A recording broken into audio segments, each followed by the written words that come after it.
Oh, we boxing?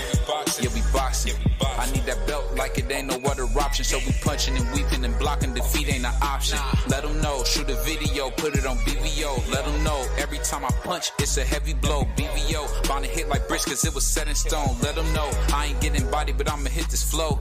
Yeah, way more than a show. This is BVO. This how it's finna go. I'ma throw some jabs. Make them think my punch is weaker than I hook his ass. This the ring, not the kitchen, but I'ma cook his ass. Me and him, that's the pro versus the rookie class. All my life I had to fight, but I still love it. Me and BVO got moves that you can't steal from us. And these haters be throwing shots, but I don't feel nothing. I ain't gonna lie, they alright, but we a little rougher. Step up for the title and face your rival, this ain't no little tussle. Bet I be no bird, being chicken to get your feathers ruffled. Footwork, I'm dancing around my opponent like the Cupid shuffle. Good work, bodies hit the flow, they can't move a muscle. The upside is we ain't in the streets, shooting and shooting up. Catch me in the ring, sticking, moving and suited up. I know everybody can eat, but I ain't full enough. All you said is smoking some beef, I guess I'm pulling up. Oh, we boxing? Yeah, we boxing. I need that belt like it ain't no other option. So we punching and weaving and blocking. Defeat ain't an option. Let them know. Shoot a video, put it on BVO. Let them know. Every time I punch, it's a heavy blow. BVO, bound to hit like bricks cause it was set in stone. Let them know. I ain't getting body, but I'ma hit this flow. Yeah, way more than a show. This is BVO.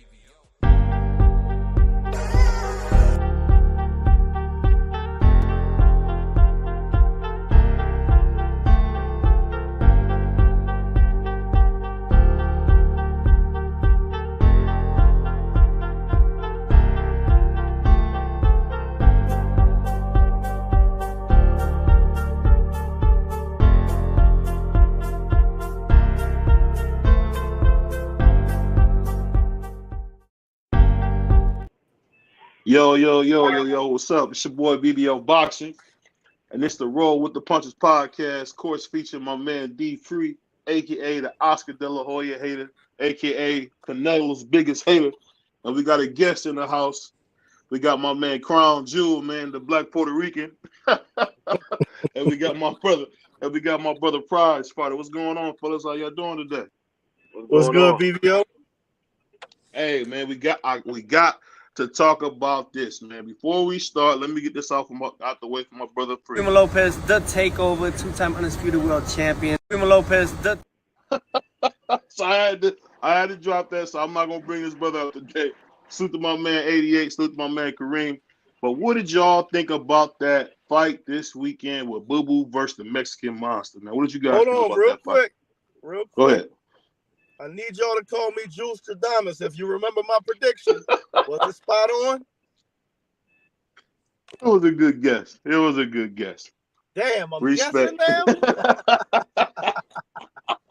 Hey, you and Free both guessed right, man. Don't make me play the audio. I didn't see Boo Boo getting beat to death like that. I'll just be honest. I didn't see that, man. But what you guys think about that fight? I ain't see it either. Go ahead, Free. Start on If you can remember, and I said, listen, I'd like to see the fight happen a few years ago. I think now Boo Boo was a little too old and a little too small. And I said if he couldn't hit Benavidez with something and get some respect, he was going to get steamrolled. That's exactly what happened. He was able to hit Benavidez early, but he wasn't able to affect him. And because he couldn't affect him, Benavidez didn't respect him. So he just walked. Yeah. Benavidez was big, man. He looked like a light heavyweight, man. And Boo Boo, like you said, like the homie. He is said, a light heavyweight. Basically, yeah. So he definitely showed it. But Andre, he was doing all right. The first 3 rounds, he was all right, and then that 4th round, it got ugly from there, man. But I think Andre still can beat some of the other guys. If he get a baseball bat, what you think about that, Free? Yeah. Hey, man. I try to tell y'all. I told y'all BBO is only 1 in like 6 in the last 6 fights. Damn. No, I said it. I had Benavidez winning. That's kind of what happens, I think, though. Talent shows itself more and more over time. When you say you have 2 people and there's a gap in either talent or strength, you won't see it as much early, but the longer the fight goes, the more those deficiencies are going to show, and the more there's going to be a big gap. Yeah. Now, like I said when we had the pre-show, the fight prediction show, I said this fight is a couple of years too late.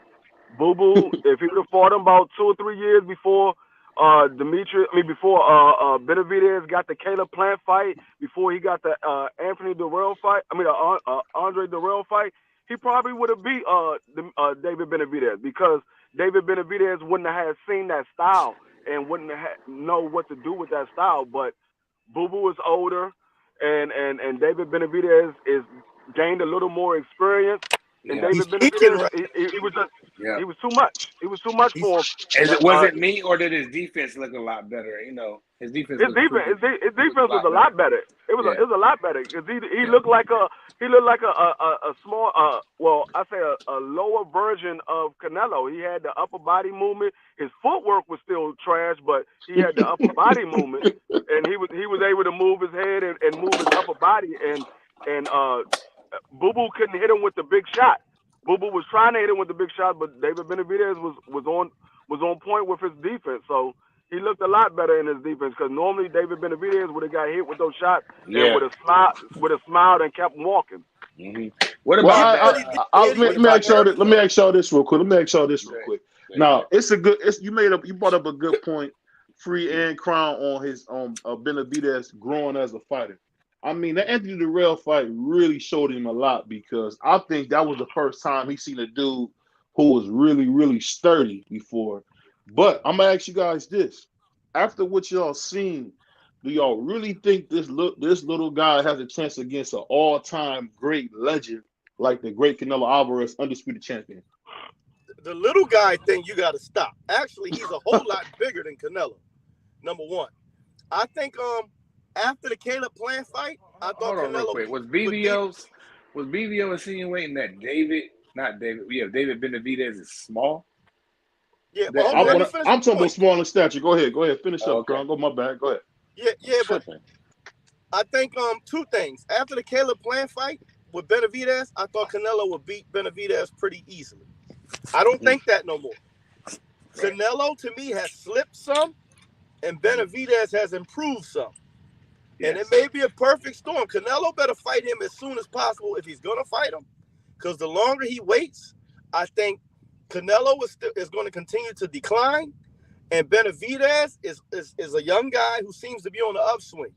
So right now, I think that's a 50-50 fight, and the longer they wait, it's starting to lean more and more in Benavidez's favor.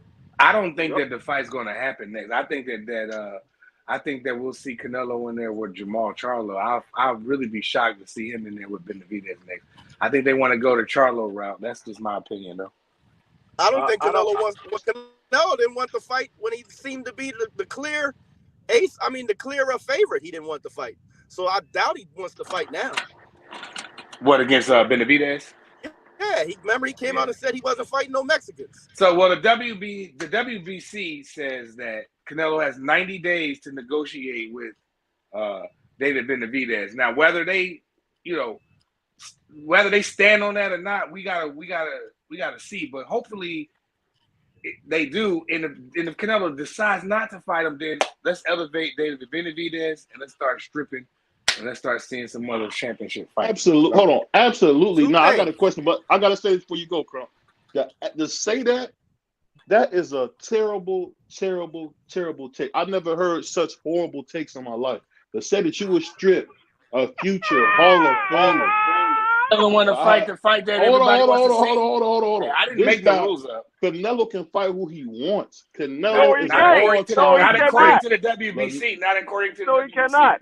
Yes, as long as he got those belts, he cannot fight who he wants. Right. He fight who they mandate. Who they tell him to. Let me say this. Since Floyd Mayweather Jr. left the ring, we have not seen a better fighter than the great Canelo Alvarez.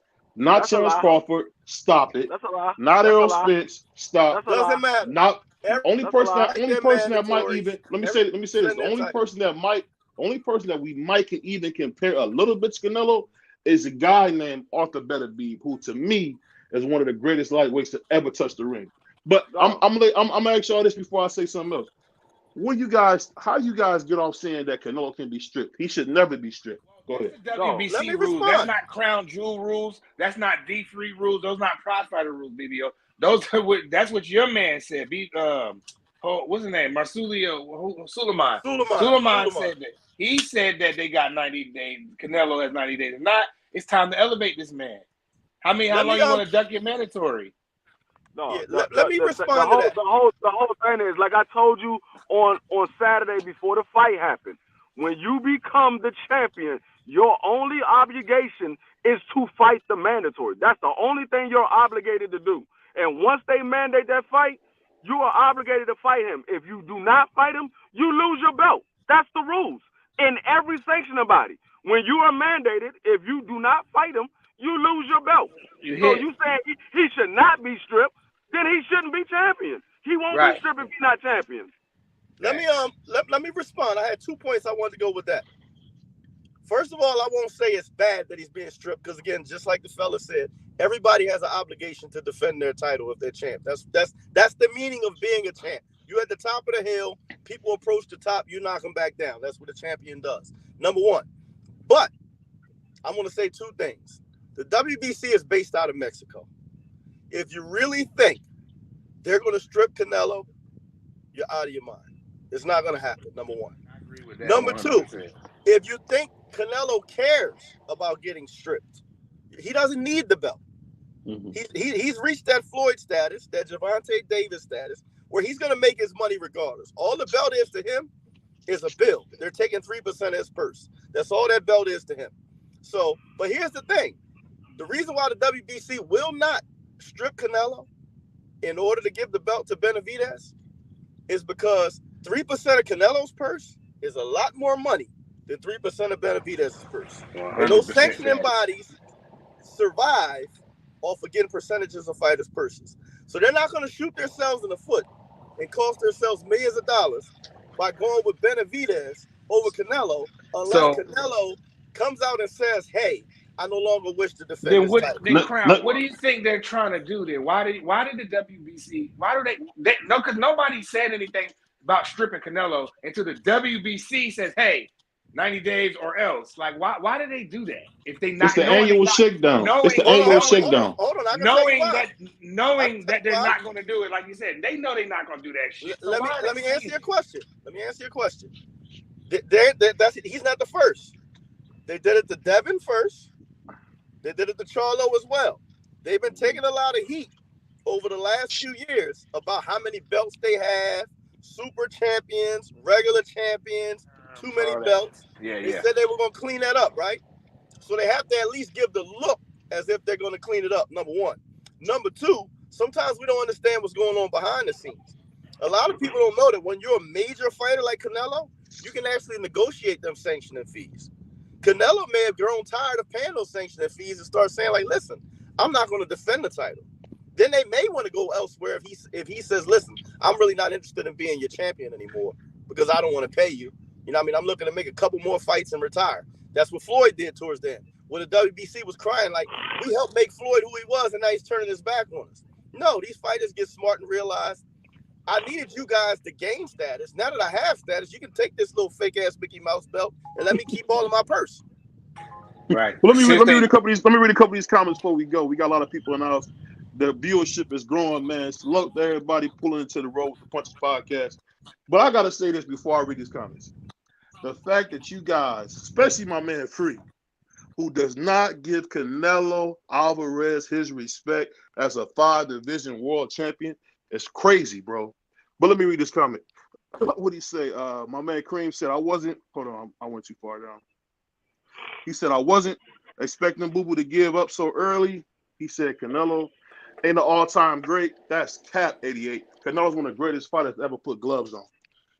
Picasso said, do I hear a snorkel?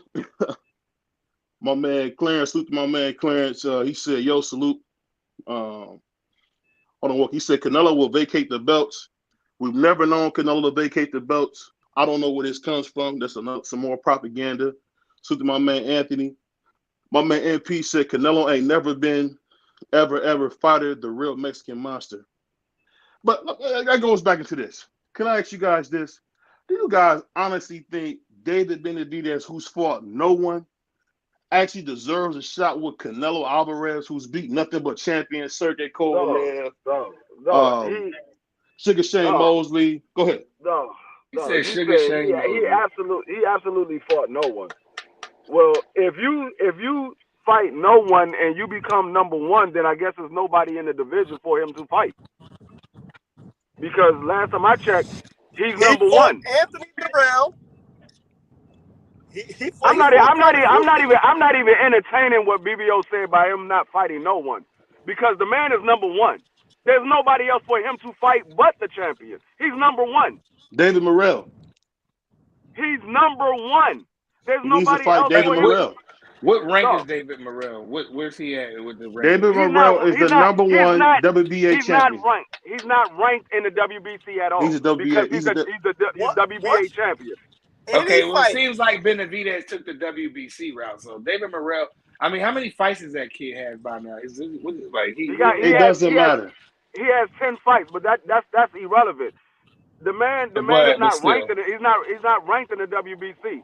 There's nobody for David Benavidez to fight but the champion. He's the WBC interim champion. He's been number one for the last 2 years. There's nobody else for him to fight but the champion. He beat Caleb Plant, the same person that Canelo beat. He beat Anthony Durrell. There's nobody else, and that's worth him fighting in the WBC ranking. My only problem with Benavidez is he had the WBC belt, but he decided to snort coke. So that's my only problem. Like that's not why he lost the WBC belt. Then he lost the belt. That's the first time he lost the belt. Then he lost the belt. Hold on. I was going to say that. Then he lost the belt on the scale. Twice. Right. So, but he never lost it in the ring. No, he never lost it in the ring. But had he done the right things from the beginning, now Canelo would have never been able to be undisputed without fighting him. I understand it, but here's one thing I want to say too, and this is to BVO. You saying, who do you think David Benavidez should fight then? Because fighters fight their whole lives to become ranked number one to get a title shot. And 90% of them, I have plenty of stablemates that have been the number one contender. 99% of fighters, once they become number one, won't even take a fight at all until they get a title shot. Because the last thing you want to risk is a loss or injury that's going to take you out of the title picture when you've already fought to be number one. Once you become number one, you expect to get a shot at the title. That's the whole reason to be number one. So I don't give a damn who the champion is. If I earned my way to the number one spot, I want to fight the champ. And I shouldn't have to fight anybody else because I've already came through those ranks. You're not looking to go backwards. That's what Boots said. That's what Boots' father was saying last year when they was trying to get him to fight all these welterweights when he was Earl Spence and Bud's mandatory. He said, no, we don't want to fight none of them. We don't want to fight Stanionis. We don't want to fight nobody ranked behind us. We bust our ass to become number one. We want our title shot. And that's the way most people think. I don't care if you're a legend or what you are. You're still obligated to defend your title if you have it. And the guy that's ranked number one deserves to fight you. Now, for you to say that, let's take a step back. Let's take a step back before we go to the next question. I just can't believe the disrespect. My man Free, who's known boxing for over 20 years. My man Crown, who's known boxing for over 30 years. You guys know we have never seen a guy in a long, long time like Canelo Alvarez. So for you to say he got to defend the belt because you think he should, right. I'm gonna put like this. Every other champion Let me finish. If David Morrell was the real Mexican monster, he would fight David Morrell. Fight David Morrell and earn an opportunity. David Morrell's not ranked by the WBC. He's the he's not ranked in the WBC. Yeah, he's not ranked in the WBC. So all that's gonna do, I'm gonna tell you what BBO is doing. He's putting on his cape and pom-poms for Canelo Alvarez, because if he go fight David Morrell and let's say he beat David Morrell, what that does is knock him out of the WBC ranking because he is now the WBA champion. That don't make no sense at all. You don't fight David Morrell to become a champion and get knocked out of the rankings to fight Canelo. That don't make no sense. That's exactly what they criticize Boots for doing. I'm gonna tell you. This is the funny thing about y'all saying it, and this is what's so asinine about y'all's points. Why does Canelo have to fight everybody? Why can't those guys fight each other? They both number one. They both deserve. I think Morrell deserves a shot against Canelo. I think he does. Hold on, let me finish. No. You're not gonna just skate past with that and say why does Canelo have to fight everybody? Because you said out of your own mouth the reason why you got Oscar De La Hoya over Canelo is because he fought everybody. I get that, but I'm gonna say this. This is the thing I'm saying. Everybody's not as great as Oscar. You got to remember, Oscar as a very young guy went in there and beat Julio Cesar Chavez to death. Hey, BVO, who do you want Canelo to fight next? Who do you expect him to fight next? This is what I would say. Who do you want Canelo to fight next? I want to see Canelo fight. Truth be told, I want to see Canelo fight 2-division undisputed champion Bud Crawford. That's what I want to see him fight next. If you want to know, not going to happen.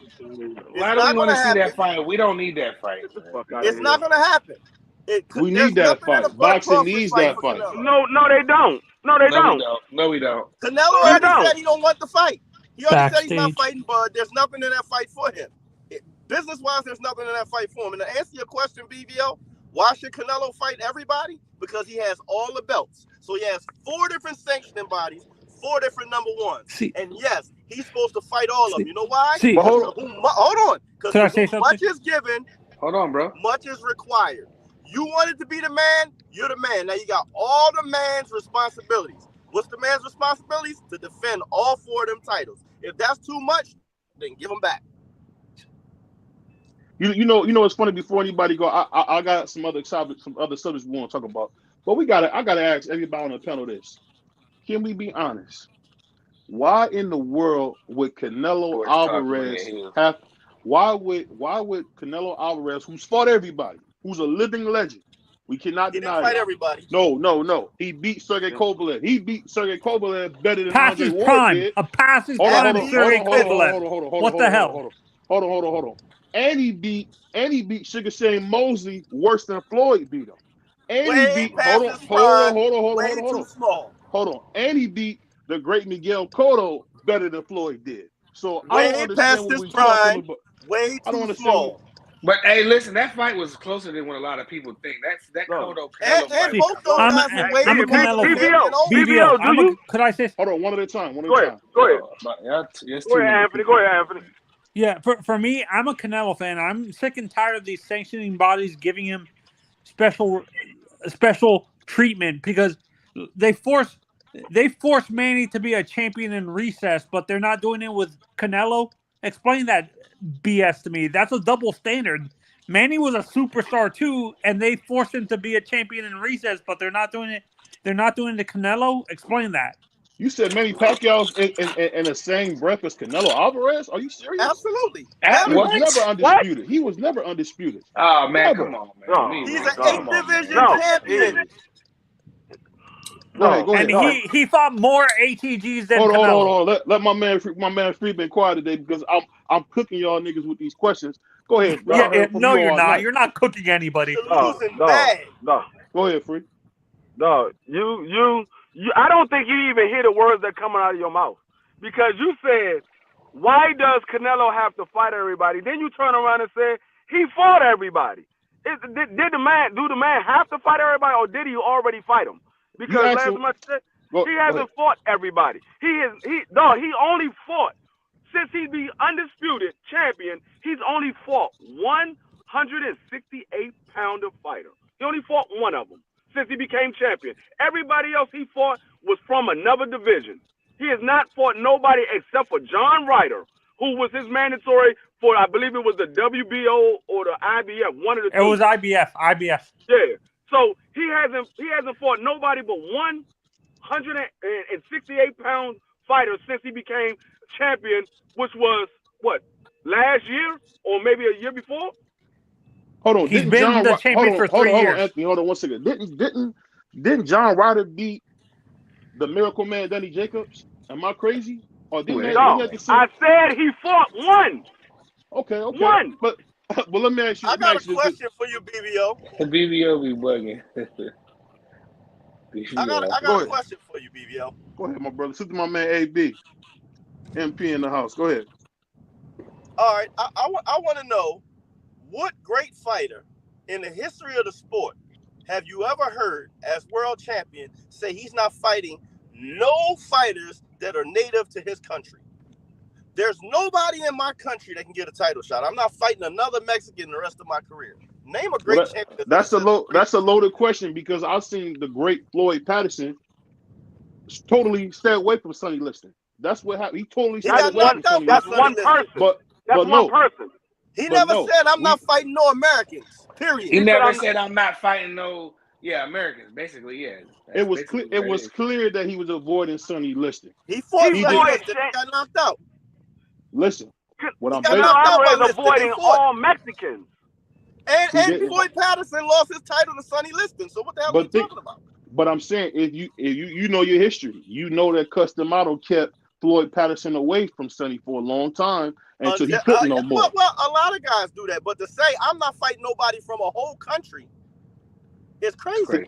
He represents Mexico. That's why he said that. But okay, so what if Floyd said? And the funny part is, no.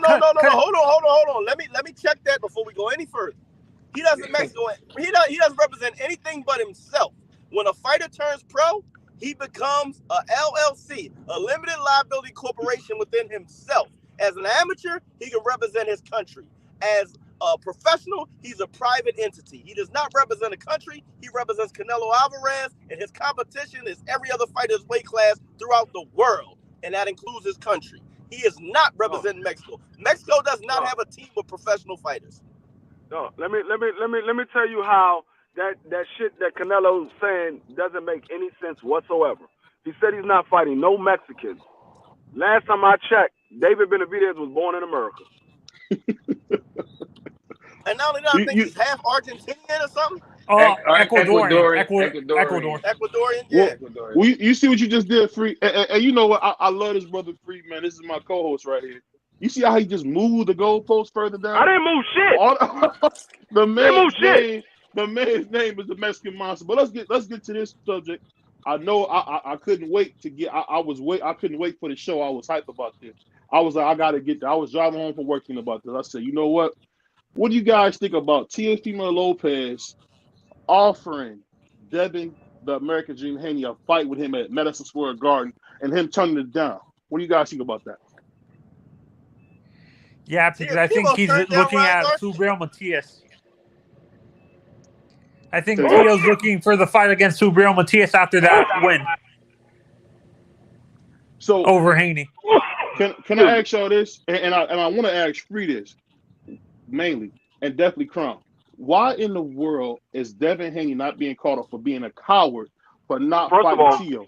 He's been running from him for 2 weight classes now. First of all, I haven't heard about it. I haven't heard about it, but I will find out more information, because I'm not going to just go with what you say, because I know you hear one side and you run with it. I'm not going to go with what you said, because I don't know what was the stipulation of what he said. He could have said, I want to fight you now, drop that fight with Regis and fight me at Madison Square Garden. I don't know what the stipulation was. So I got to find out the whole story before I say what I'm going to say. I just told you the story. Not to mention, you told me one. Teofimo, hold up, Free. Teofimo Lopez can't offer anybody contract because he has a boss named Bob Arum. So Bob Arum didn't offer Devin Haney nothing. Then that conversation is dead to me. See, not only that, Teo said this at the fight. Pay attention to the landscape of boxing right now. Devin's in a multi-fight deal with DAZN and Eddie Hearn again. Mm-hmm. So he won't be doing any business with anybody signed to Bob Arum. So I don't even know why we're discussing that. But Teofimo Lopez should be answering why he turned down a fight with Ryan Garcia in New York. He doesn't have a belt. Matias. He doesn't have a belt. No, but that was a real thing. Golden Boy said they came out and tried to make a fight between Teofimo Lopez and Ryan Garcia in February, and Teofimo Lopez publicly said he turned down the fight. Hold on, BBO. You said Ryan Garcia doesn't have a belt. Neither does Devin Haney. No, Devin Haney's an undisputed champion. What are you talking about? He doesn't have a belt. Not at 140. He doesn't have a belt. Being undisputed in a lower weight class doesn't mean anything. We moving the goalposts again. You said Ryan Garcia doesn't have a belt, and Devin Haney does not have a belt at 140. That's not moving the goalpost. You open up that door. You the one came out with that statement. So that being said, let me ask you guys, what you seeing from Matias? Do you think Matias has a shot And why against? is Teofimo Lopez running around talking about he's trying to fight Bud Crawford, knowing he can't get that fight? He said he turned down Ryan because he wants to fight Bud. He's not getting no Bud fight. He turned down Ryan. What's so funny? Turned down Smoke. Why in the world? Why is Tio the only real fighter in boxing, bro? He talking about he want to fight the 2-time undisputed champion Bud. He's talking about he wants to get a fight that he know he can't get, so he don't have to fight. No, you got to understand. This is the same person that said I'm gonna send a contract to Campos and a contract to Devin Haney, and we're gonna see who can fight, who's gonna sign the contract. And Bob came out and said, Tio don't send no contract to nobody. I just said free. So if Tio, like BBO said that, why did Devin duck Tio at the Madison Square Garden? He sent the contract. That Tio don't send no contract, sir. Not to mention the contract.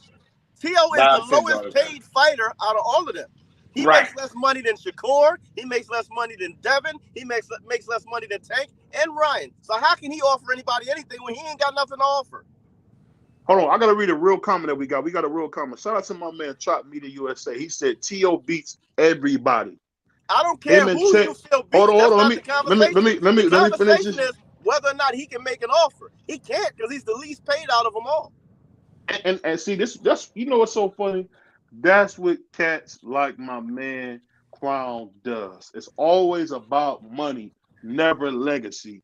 That's how what can you you make an said. offer for a fight if you can't put up the money for the fight? But Free, did you hear my man again? He it's the business of boxing money. for a reason, BBO. Hold on. You BBO, name one fighter that fought for legacy and not money. Muhammad Ali. No, he did not. He fought for money. That's why he had 2 $5 million purses, the biggest purses in the history of boxing at that time. He fought for money. And like I said, it's not just about money though. But I don't care if you're fighting for legacy. There still has to be money involved, and somebody has to put the money up. And Teofimo Lopez is not in a position to do that. So he can't. He's a fighter. He's a fighter, Crown. I know, but he's you not said, a businessman. I know, but you said he sent contracts to Devin. That's what you said. If I send you a contract, BBO, follow me, because I've worked in the business of boxing. I still work in the business of boxing. So I want to talk to you about the business side, right? You're saying send him contracts, right? If I send you a contract, right, that contract is going to, hold on, that contract is going to have a purse offer on it, right? Okay. I have to have the money to pay the purse in order to send you an offer. If I don't have the money, how can I send you an offer? Hey, I gotta say this, man. Salute to the chat today, man. You guys have been showing up, showing love with the Roll with the Punches podcast. I appreciate you guys. The viewership is going up. I appreciate everything you guys are doing, and I'm glad you guys are here to unbiased talk, unbiased boxing talk. Because you can hear boxing talk anywhere, but when you come to the Roll with the Punches podcast, you come to BBO Boxing, you come to D-Free Boxing. Except for D-Free, he's biased. But BBO is unbiased. Give you straight wait a minute, BBO. I have to admit, D-Free is the most unbiased person on YouTube, man. Seriously. Well, you only saying that, and I'm gonna tell you why you're saying that, Anthony. You don't understand why you said it. You're saying that because I'm black. That's why you're saying that. But I'm gonna put it like this. Wait, are you calling me racist? Are you calling me racist? I'm not calling you nothing. D-Free is a Puerto Rican. I'm a black man. D-Free's a Puerto Rican. So maybe you like Spanish people more than you like black. I'm Afro-Latino, dude. I'm Afro-Latino. It makes sense because D-Free's a Puerto Rican. No. That's why you said that. But let me just comment. BBO, guess what? We're all African, bro. No, you're a Puerto Rican. I don't care what we speak. We're all African. Let me read this comment real quick. Yeah, he said Sean Porter fought for legacy. I agree with that. He said, no, he didn't. No, he did not. No, he did not. If he fought for legacy, I kind of agree with it. I'm gonna tell you this: if he fought for legacy, he wouldn't have told Bud Crawford, "I'm not fighting you for $1 million." How about Eric Morales and the Marquez and Rafa? Not Rafa. No, I'm telling you, they all fought for money. Ain't nobody getting that ring fighting for free. My friend, ain't nobody getting that fight for free. hold on. My friend, you said Eric Morales, right? Yes. My friend Levander Johnson, God rest his soul, former IBF lightweight champion of the world, was slated to fight Eric Morales. Eric Morales was offered $1.1 million. He turned it down. It was a chance for him to win a world title and yet another weight class at 135. He turned it down. So don't tell me he fought for legacy. He said the $1.5 million wasn't enough. They all fight for money. They all Let me fight read this. for money. Ain't nobody fight for free. And like I said, Sean Porter told Bud Crawford, I'm not fighting you for $1 million. I make that doing my podcast. I'm gonna read this comment real quick. My man came through with something cool. He said, BBO, I'm a big fan of Teofimo Lopez, but I agree with you a lot, but Canelo Hags, no. So the thing is this. When we talking about people like Pretty Boy Floyd, Roberto Duran, Pernell Whitaker, Teofimo Lopez, we're talking about the greatest of the greatest. So you can Canelo's not one of them. He's not in that level. He's not in that conversation. I'm a Teo fan. He's not in that conversation with Parnell and Roberto Duran. Let's not go that far. I'm not going anywhere, but I'm just trying to The tell great you. Mexican fighters don't even accept him. They don't even accept him. If you're talking about Marquez, Marquez is a known hater. The Barreras, the Marquezes, the Julio Cesar Chavez Sr., they don't respect Canelo. He's not even accepted as a great in his own country. I seen Canelo in the corner for Julio Cesar Chavez, but I'm gonna ask you guys another question. I'm gonna move on because this is a dead horse right here. But how impressed were you guys looking at Matias? Were you guys impressed by that monster fight? Devin Haney better stay away from him. He ain't got enough power to keep him off him. That's the fight I wanted to see Teo go again. I want Teo to fight Matias. Teo's a little trendy too. He already called out. He already called out all of them. He said, Teo, Devin, Regis, Tank. If you want this, come and get it. He already called out all of them. I mean, I understand why he called Tank. He called out Tank because that's the money. We all know Tank is not at 140, but he called out Tank for the money. But he was talking to the other guys. If you want his belt, come and get it. Yeah, Devin doesn't have a chance. He's not. Devin might be the only one that will actually come and get it. I don't think Teo jumping in there, and I don't think Regis jumping in there. No, he won't. How about Ryan? Devin ain't jumping in there either. I think Devin will jump in there. Ryan ain't taking that fight. Now, I'm not going to say Devin will. Ryan can't even sell out the fight that he's. You want to know why he's not? He can't. You know why I would say Devin's not? Don't worry about Ryan. Didn't Ryan do $1 million? Hold on, guys. We can't take no Ryan Garcia slander. King Ryan just sold 1.2 million pay-per-views by himself. I don't know what you're talking about right now. What are you talking about? The man sold. No, that was 50-50 with Tank. Why they comping so many? Hold on. Before we go too far, let me address that. Devin will take the Matias fight real quick. Yeah. I'm gonna tell you why Devin ain't taking the Matias fight. He just let us know. Bill Haney. Right after Matias had that dynamite performance, what did Bill Haney come out and say? We looking to move up to 147 and fight Keith Thurman now. He's willing to weight hop a la Canelo to avoid smoke. That's what Devin's doing right now. If I can move up and weight and fight a lesser guy, but he also said Keith Thurman. Did they say about Roberto Duran? Hold on, I gotta ask this question. He said it was also hard making 140 as well. He said he did say that. He said a lot of things. He said it's hard to make 140, but he'll go back down to 135. I put no credence. Hold on, did they say that? Crown, did they say that Roberto Duran was weight hopping when he jumped from 135 all the way to 147?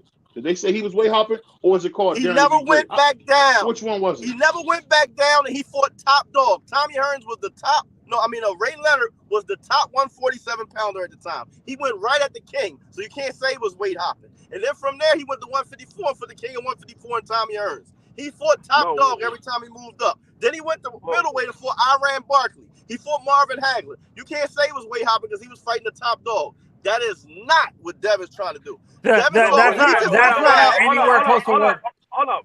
What I was saying was, out of the three that's at 140 that he called out, I say Devin will be the one that would take it. Teo is not taking it. Devin ain't taking it either. That's your opinion, and I'm not knocking your opinion. My opinion is I think Devin would take it out of those three. I think Devin would take it out of those three. Then why is he talking about going to 147? I don't know why Bill say what Bill say. Bill say a lot of stuff, and we never know. Bill say a bunch of stuff, and then he'd do one of the things that he said he was going to do. He just say a bunch of stuff out there, so when he do it, he can say, "I told y'all I was going to do it." He throw a bunch of stuff out there. See, and this is what I don't get. How is Devin saying that he's uncomfortable? He just moved up to 140. How is he already uncomfortable off the weight? He's giving himself a built-in excuse. You ain't see how big Devin look. Y'all been watching. Whoa. It doesn't matter. He's never got down to 140 yet. So how does he know? Because he said, What I don't all know. he's It's doing his is body, giving bro. himself I a don't know. built-in excuse Hey, look, for the fight he happens. don't shoot the messenger. The man said it was He's a still welterweight. And I've been watching this He for looks like a 37 welterweight years. to me. He looks like a welterweight to me. He does. I'm just saying. He does. Okay, Then that's that's all his I'm saying. problem. Then go fight all I'm it. Then go fight at welterweight. But what he's And that's doing okay. now, So that's Don't why get mad at me, nigga. I'm here telling the truth. If somebody else should have told you this. Don't 40. Devin said 140's tough, but I can make it a lot more comfortable than I did 135. Right. Okay. Right. That's I'm what he fight said. at 140. That's Devin. See, and for me, I don't think Devin has what happened to Demetrius Andrade is going to happen to Devin when he fights Subriel Matias. The same exact thing. That's fine. Absolutely. We can't predict none of that. We got to see the fight happen, but.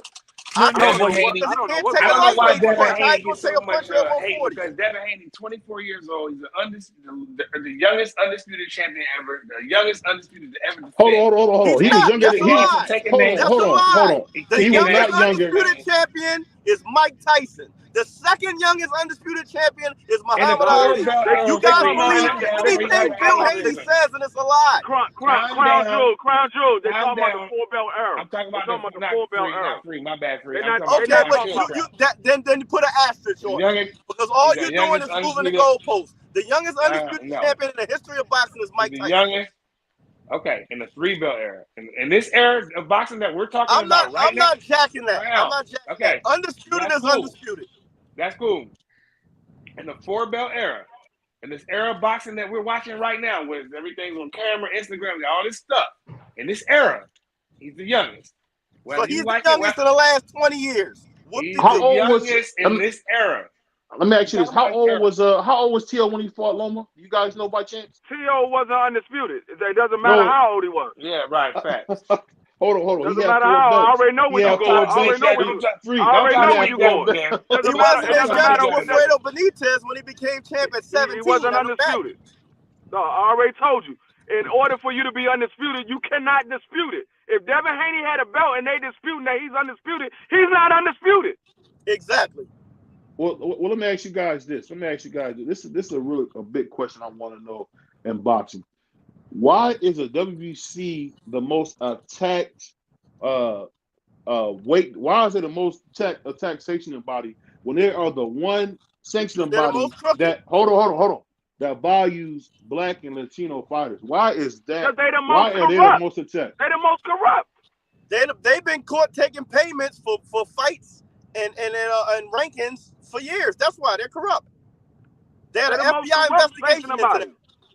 Because they can let Oscar Valdez fail a drug test, and Canelo fail a drug test and sit down for like 4 to 6 months and come on right on. All you got to look at recently, Rolly Romero got knocked out in his very next fight. He was fighting for a WBC title. His first defense, he fought somebody's grandfather. That's why the WBC. No, that was the WBC. That was a BA belt. That wasn't a WBA belt.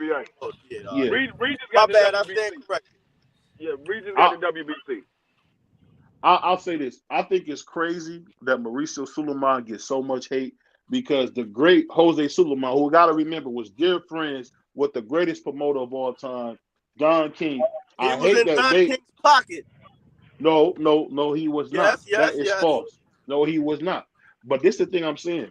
How come the one section body that values us is considered corrupt? It's considered bad. But this is the one belt who celebrates us the most, the WBC belt. Oh, hold on. Go ahead. See, sometimes you're speaking and you're just speaking. You're saying the WBC has honored Black fighters more than the IBF has? Do you remember in the 90s and 80s, in the 80s and 90s, who had WBC straps? Hold I think on. I think we had. Hold on, because I think you got a one-sided argument because you love Don King. No, I And love hold Don on, King. you need to remember. I have about 5 or 6 stablemates that King promoted too, by my Don boy. King. I'm I with got you on 5 that or Don 6 King. stablemates promoted by Don King. I can name them for you.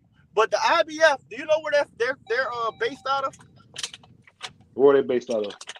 New Jersey. I'm about to say they right here. You know who their first champion was? Larry Holmes. Larry Holmes. Okay, so they created a title to give legitimacy to a black heavyweight. You're saying they don't value black fighters?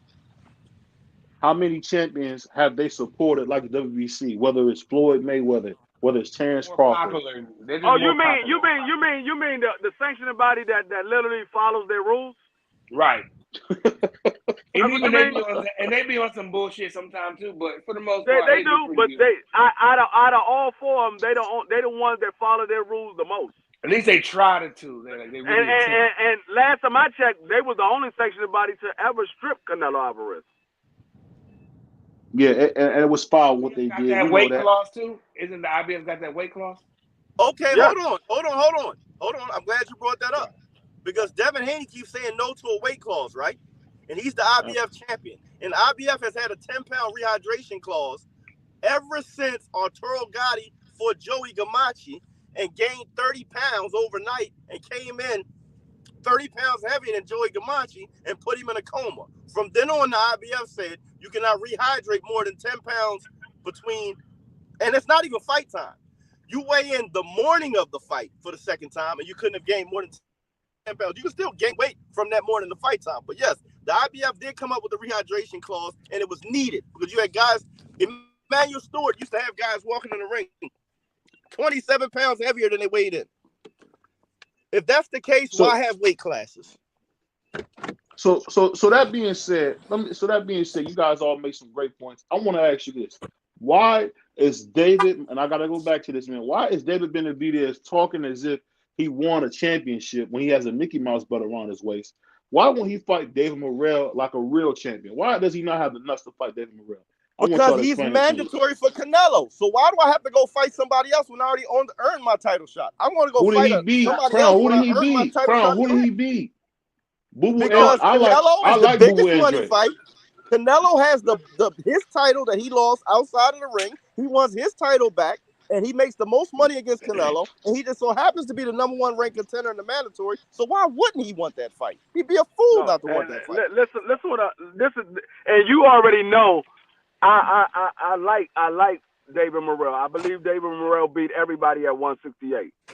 But why would David Benavidez take himself out of the WBC ranking if he beats Morrell for a shot to fight Canelo? You drop down. He's not going to get a money fight fighting David Morrell. That's not a big money fight for David Benavidez. He's going to pay for that. The big money fight is fighting Canelo Alvarez. Not only is it the big money fight, but it's the fight that he's been fighting all this time to become the mandatory for.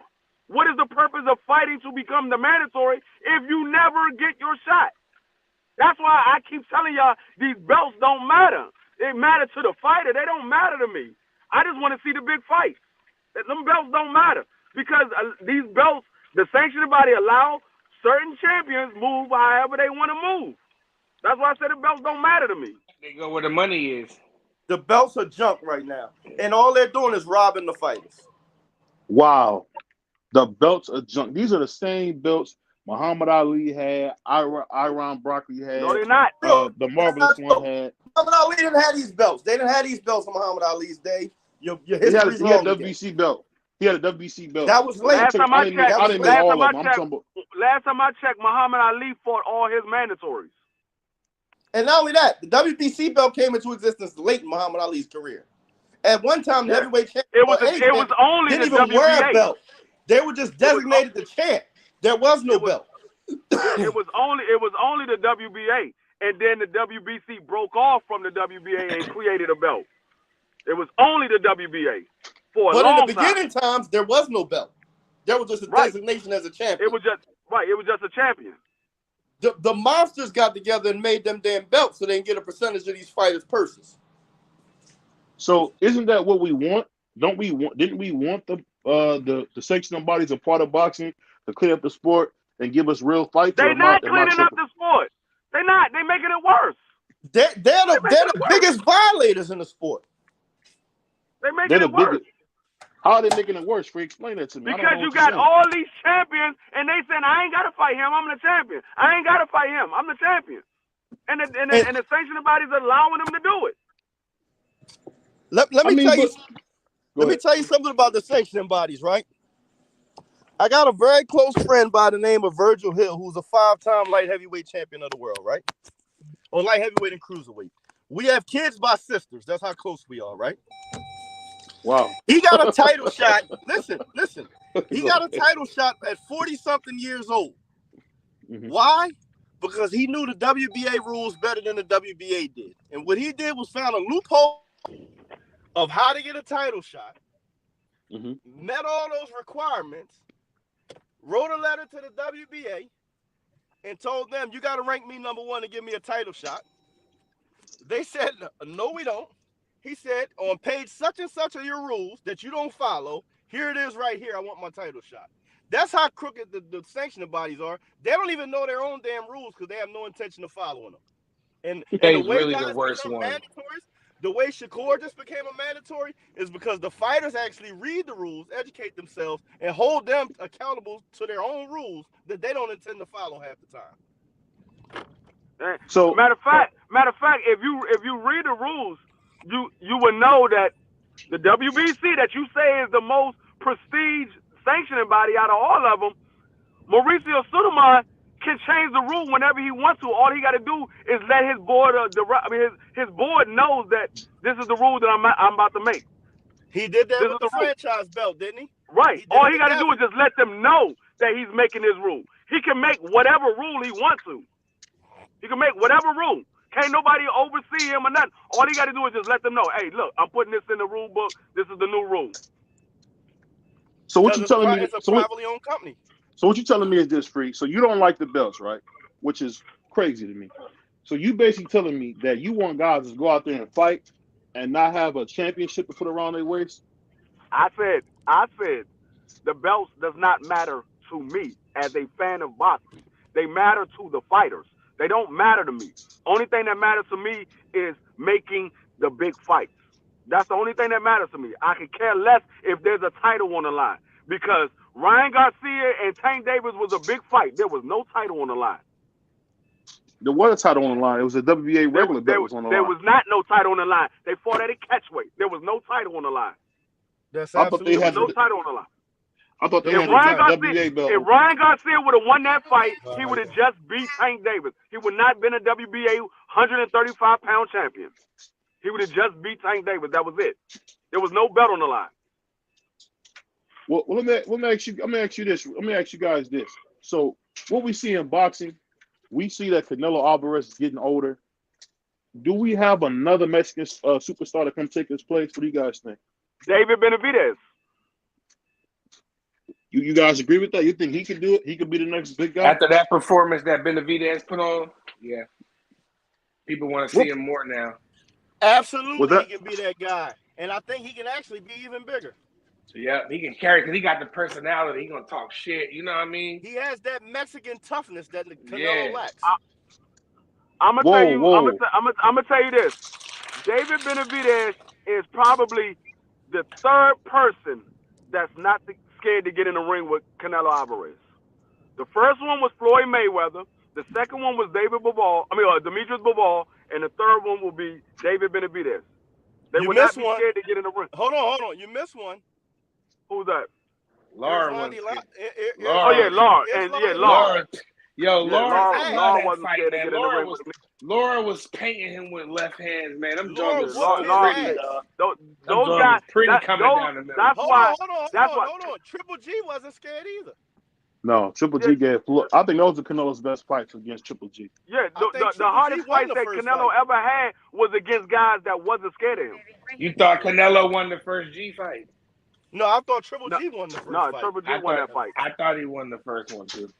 Well, who won Triple G the won third one? I thought he Canelo won the won. third one. Yeah, So that means After he was that means old and wise. hold on. So I whoever think- wins I the think- third fight is a greater fighter. That's what I always. I think Well, he's definitely a greater fighter. I think nobody won the third one. That was a terrible fight. Yeah, I think right. my sleep won that third one. That was a terrible ass but fight. that trilogy, the first two fights was all right, but like Free said, that third one was trash. Triple G was old as hell in the last But fight. but Triple G never really ain't fought nobody himself though. He just was one of the most overrated I fighters. don't know. I don't know. He had some impressive wins. He knocked Curtis Stevens out. Who Yeah, I mean, Curtis Stevens was cool. He got Curtis some Stevens good was names cool. on his resume. He See, got some the okay thing- names, but they was talking about he was the greatest thing they could. You know how they piped him up. Yeah, But to me, he was the the most top overrated thing. middleweight at one time. Yeah, because there was nobody really out there. He was better than B Hop. He was better than B Hop. Stop. No, the You hell out he your wasn't. mind. Stop. Get You out out of of your here. mind. Get the hell out Get of out of here. here. Triple G was knocking fools. Oh, what are you talking Man, about? I don't care about who did Triple G knock out? BBO. Name who he knock out. Name all his knockouts. Name three people. Three. David Without- Lemieux, Curtis Stevens. He knocked out a few people. But Yeah, No, and- I'm and- talking about BBO. I'm talking about BBO name. Yeah, BBO. you're right. he But just it's he called just named boxing them. Anyway, it's not called No, I boxing. know he It's did. who the Name best three boxer. other ones. Name Yeah, three other name ones. three more. Come back with three more or two more. Hold on. can't. BB Listen. don't look it up. Don't look it up. Hey, listen, hold on. Don't look it up. Hey, Don't BBO, forget, it's called he boxing. dominated. It's not called knockouts. He dominated Sports called boxing. Danny Jacobs, the Miracle Man. He dominated. I said name his knockouts. You said he was knocking out everybody. So Well, he- name the knockouts I outside the don't three think that he he named. I don't think he dominated Danny Jacobs. I thought that was a real good fight. Whether That he did did win. whether he I did thought or he didn't, he won. BBO said he was knocking everybody out. So I want BBO to name the three knockouts other than the ones that Crown gave you. my man And said here's it the best. thing. Mike Tyson knocked out more people than Muhammad Ali. That don't mean he's greater than him. It's just a different style of fighting. It's called boxing. It's not called knockouts. You know, and the funny thing about it is, and before we got out of here, man, I got to ask the question. I heard a YouTuber say this, and I think it was the most erroneous point I ever heard. He said that it's good for boxing that Bud goes up and only fights one time against Canelo and not against and actually defend that belt. What kind Yeah, of crap I'm is the that? YouTuber that said Well- it. I'm the YouTuber well, that Bud- said that. Bud If you came- want, I'll defend it. Bud came out and said he only got 2 fights left and he's done. He said he's going to fight EJ one more time for the rematch, and he said he wants to fight Canelo, and after that he's done. And what's wrong with that? I don't think I that he's going to don't- fight Earl Spence. I don't see that. If that's his last 2 fights, I don't see nothing wrong with it. I don't think he's getting a Triple G fight. I mean the Canelo fight, because Canelo said he don't want to fight him. I don't think he's getting that fight, but I don't see nothing wrong with that. If that's his last 2 fights, he want to go out with a big bang. So if that's his But last the two fights. YouTuber, hold on one second. Hold on, You let me sneak say this at me. this. Let me respond. Let me say it before you go. Let me say it before you go. But I also heard the same YouTuber who heard David, the Mexican monster, said, "Fight me, don't fight Canelo, fight me." So, but he won't bring that up. I don't know who this YouTuber is. He's a cool, No, cool it's guy. me. And I have Go no ahead. problem defending my point. Go You ahead. got to let defend me your defend point. it, though. Go ahead. So it's Okay. yours. Canelo is the champ right now, right? David Benavidez is not the champ. Right. Terrence Crawford came out and said, I'm only interested in one fight for history, becoming the 3rd time undisputed. The only way he gets that is by fighting Canelo. He doesn't get that by fighting David Benavidez. Canelo is a former welterweight. He's a shorter fighter. He matches up better with Terrence Crawford. David Benavidez is over 6 foot and has never fought below super middleweight. It's not stylistically not a good matchup. So the champion at 168 is a good matchup for him right now. So he's saying, for a chance to go be undisputed in one fight, and I only want one more fight after I take care of my obligation with Earl Spence, it's for nobody complained when Ray Leonard took 3 years off, came back out of retirement, never fought at middleweight before, and got a shot at Marvin Hagler, won a controversial decision, became the undisputed middleweight champion of the world, and immediately vacated all 3 titles and retired again. They said he was great. But for Bud to do it, is something wrong with it? There's absolutely nothing wrong with it. You know what that would do? That would bring another Super 6 tournament about. That will make Super 8, because there'd be 4 vacant titles after that. And all these young guys you talking about fighting each other will actually fight each other then. Because you'd have Morrell, Benavidez, and all the other top super middleweights all vying to become champions. It would actually be a shot in the arm to the super middleweight division. And if you know your history, this happened in 1987 with Ray Leonard. Not only that, who complained when Floyd Joy Mayweather moved up to 154, won the title for one fight just to make history a title, and vacated immediately after and never defended it? Don't worry, I'll wait. Small. You talking about Ray Robinson too, right? Hold on. You talked about Ray Robinson too, right? Mm-hmm. Ray Robinson actually went up and fought one fight at light heavyweight for the light heavyweight title.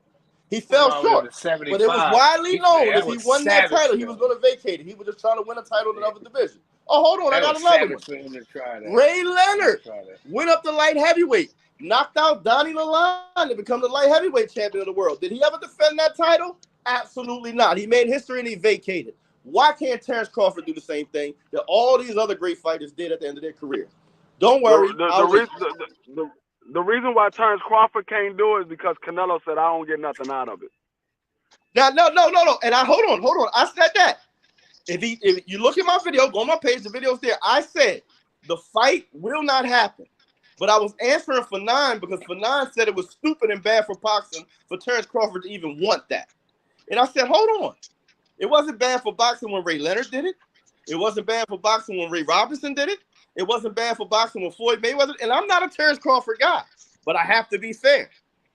Why can't he? It's not bad for boxing. The only reason why people are saying it's bad for boxing because we just seen Jermell Charlo go up there and lay an egg, and they don't want to see that to happen again.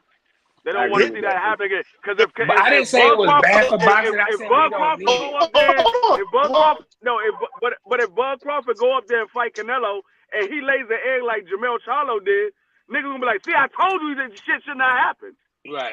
That's why they don't want that shit to happen. Hold on. Jermell Charlo doesn't have Crawford's resume. In Crawford's defense, Jermell Crawford doesn't have a chance to make history and becoming 3-time undisputed. I don't think he's as skilled as Crawford, and he hasn't earned that. Now, I can't say because one guy lost a fight, another guy can't get the opportunity because he laid an egg. And I'm gonna tell you this about Terrence Crawford. I'm gonna say this, and I'm not a big Crawford guy. I don't see him doing what Charlo did. Charlo made a business decision and decided to survive. I think Terrence Crawford would go out on his shield. Hey, nobody thought Jermell was gonna do that neither. Everybody knows Jermell for somebody that comes in the ring and fight. Nobody thought Jermell was gonna do that. But he don't have Bud's resume. He don't.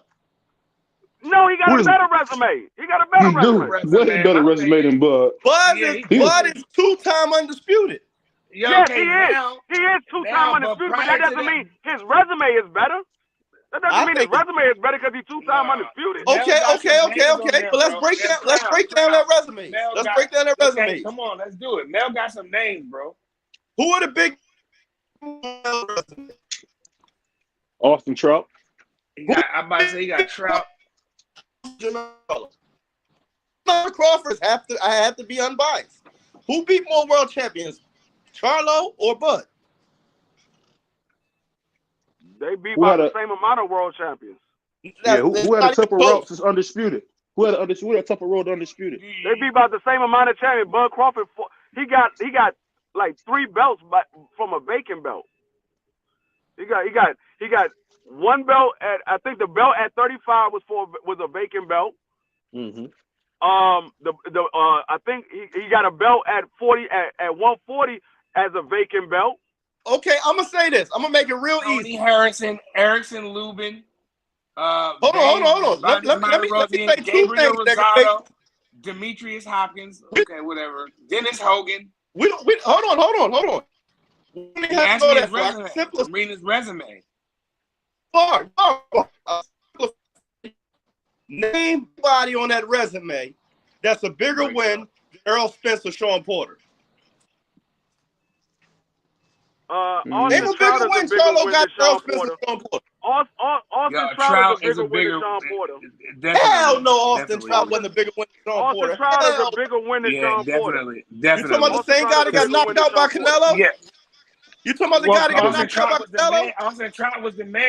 The same man that Austin Trout is a bigger win than the same guy. Is a bigger win than Sean Porter. A good Cotto. Cotto was good at that time, bro. He big Cotto to death. What was you watching? He's not a bigger win than Sean Porter. Dog walk Cotto. Austin Trout dog walked me. So Austin Trout ain't no pushover. He got, like I said. I never said he's debatable. A pushover. I said he's not a bigger At this point now, it's hard to put Mel Charlo's resume against Terrence, because he does have Errol Spence on there, and who else he got? What you say, Crown? You say he beat Sean Porter. He beat Errol Spence. Right. He beat Gamboa before Gamboa was shot. Yeah, well, Gamboa. Who did Sean Porter beat? Who did Sean Porter beat? I mean, Devin Alexander. Looking at this, he got. That's his best win. Devin Alexander. Twice. Devin Alexander's a hell of a fighter. That's his best win. Is Devin Alexander. Devin Alexander's a hell of a fighter, promoted by your guy Don King. You should have some love for him. I didn't say he was sorry. I just said that's his only big fight. Debatable. Really. That's a. But you said Devin Alexander wasn't the guy at one time. That's a topic for another show. It's gonna be hard. That's tough because Errol Spence is huge. To have on your resume, bro. So that's tough. But I mean, because Mel got some names too, though. You go back and look at the time. Pound, in my opinion, beating them names at the time, number one fighter in the world. As the pound for pound number one fighter in the world, at the time Jamel was doing stuff, bro. He melted Lubin in the first round. That was a nice win at the time. But Lubin wasn't the world champion. Think about the time. And Lubin has been knocked out by Sebastian. It don't matter. That's just like we wanting David Benavidez to fight Morrell. Okay, you want me to fight this young boy talking? I'm gonna fight him, and he melted him in the first round. What I'm saying is that win didn't age that well. Because Lubin also got stopped. But at the time, for the next year or two, it did that. That was a good again. Look. It looked that was a huge win. Hold on. We can the first round meltdown. Hold on. We can look at it in retrospect now. I ain't talking about 1 year. We're looking at right now. As of right now, that win doesn't look that great because Sebastian Fundora stopped him too. And then Fundora got knocked out in his next fight. At the time, that was a big ass win. No matter if you like it or not, bro, it was a big win at the time. I didn't say it, I just said huge at the time. Maybe certain things age well. Something like that Gamboa win with Terrence Crawford, that didn't age well to me. Right now, everybody beat him the fuck up. Everybody beat him the fuck up. Hold on. They beat him up years later. What time is it? Damn, I'm cussed. I forgot where I was. All right, they beat him up years later. No. Whether they beat him up years later or not, how many wins do Gamboa got at 135? Not very many. Not a ton. Not very many. Right. He was better at the lower weights. He lost all the big fights. He lost all his big fights. I mean, he won some. Not very many. He doesn't have very many wins at one. I like Gamboa too, but he doesn't have that many wins at 135. He don't got the wins, bro. Right. Devin Haney was at the lower weight. At 130. 130. I mean, that wasn't really a good analogy, but I feel you. But that's debatable, man. Like Terrence Crawford and Jamel Charlo. Like I said, you're gonna have a lot of Terrence Crawford. So he's gonna get people gonna say Crawford resume is better. But I mean, it's debatable to me. Bud is a Hall of Famer right now. Charlo is not yet. That's debatable. I'm not even saying he's a Hall of Famer. Timothy Bradley, I don't know that Hall of Famer. I say they're gonna let Jamel in there. No, the first one at 54. No, Timothy Bradley is a Hall of Famer, but Jermaine Taylor ain't a Hall of Famer. Right. See, stuff like that. Why? Can I say that? Why was undisputed. Tim Bradley ain't never been undisputed. Right. That man beat Bernard Hopkins twice. But why is he not why is he not giving credit for beating B Hop when he did? He got credit for that. He beat him once. He beat him twice. You want to know why he's not in the Hall of Fame? No. He had money behind him. He had Lou DiBella. He had money. I'm gonna tell you why Jermaine's not in the Hall of Fame. If y'all want to know why, he just doing the most. After his biggest win, he got knocked out by Kelly Pavlik. That's why he's not in the Hall. Did. Oh, But man, don't he did. forget, he did come back to win the super middleweight championship, and then got knocked out by Arthur Abraham. No. He came back and won the super middleweight championship realize, again, but he got in trouble outside of the There's ring. a lot of people that's in the Hall of Fame that got knocked out multiple times. Right. No. We got not talking about just been knocked out. Arturo Gatti got beat up in every big fight he was in. Yep. But he also came back from them. Once Jermaine Taylor got knocked out the first time, he rose quick and he fell really quick. But don't forget, Jermaine ended up getting the super middleweight belt back in the thing after is, a lot of and when he got into the super middleweight tournament, after he got knocked out by Arthur Jermaine Abraham did. What I will say that Jermaine did that Bud Crawford never did. I will say Jermaine did something Bud Crawford never did and will never do, and that's defend his undisputed title. Well, they stripped him. That's kind of not but fair. All I'm saying is what was held against him. What was held against Jermaine Taylor was the lack of longevity. That's what was held against him. They stripped Bud for no reason. ASAP. I didn't like the way they did Terrence Crawford. Maybe he's not that marketable. Okay, he's not that marketable. I get it, but no. Bud Crawford stripped himself because the IBF gave him a choice. They said, "Are you going to fight Boots? We know you got the rematch. You can fight Boots after the rematch." He said, "I have no intentions on fighting that man." They said, "Okay, we take it." He told them to take the belt.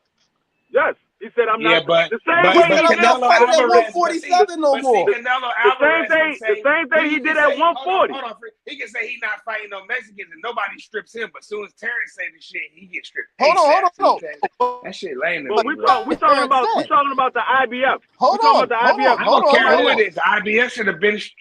Come on, man. IBF. They. Hold on. Prize fighter. Terrence Crawford came out and said he only has interest in fighting two more times. I know. Hold on. Let me finish. He said he's never fighting at 147 again. Yeah, he should give up all the belts. Because that means he has no intention of defending them. Terrence Crawford said, "I'm never fighting at 147." If I'm the sanctioning body and I rule boxing like the NBA or the NFL, I'm David Stern or I'm damn Roger Goodell of boxing. It's not the same. I know it's not like that. I'm just saying I wouldn't strip him until his next fight. I got to see what he do, and then if he fights up the junior middleweight, I did not go. No, he had to let them know in writing. I understand. Basically, what you're saying is you work at a job and you tell them you never coming back to that job. They're supposed to keep you on the roster until you never show up. Fighters be saying a lot of stuff, bro. Doing the complete opposite. I'm just asking if you tell your job you're never coming back. They're supposed to keep you on the roster until your day to work. He's coming off the biggest wins of my generation. He put in writing that he had no intentions of fulfilling his mandatory obligation. I understand. And like again, fighters say things. They always he put in writing. He didn't say something. He put it in writing. Cool. I'm not fighting that man. I get it. But again, he can use the money anyway.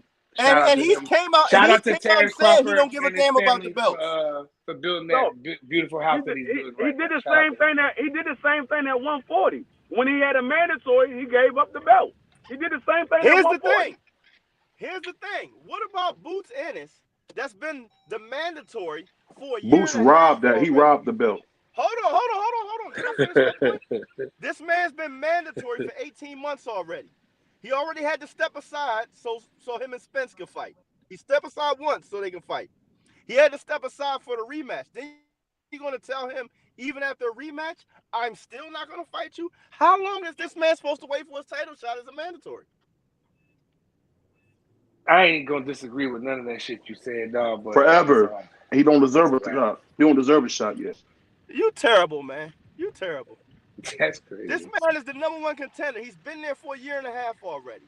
He stepped aside so they could unify.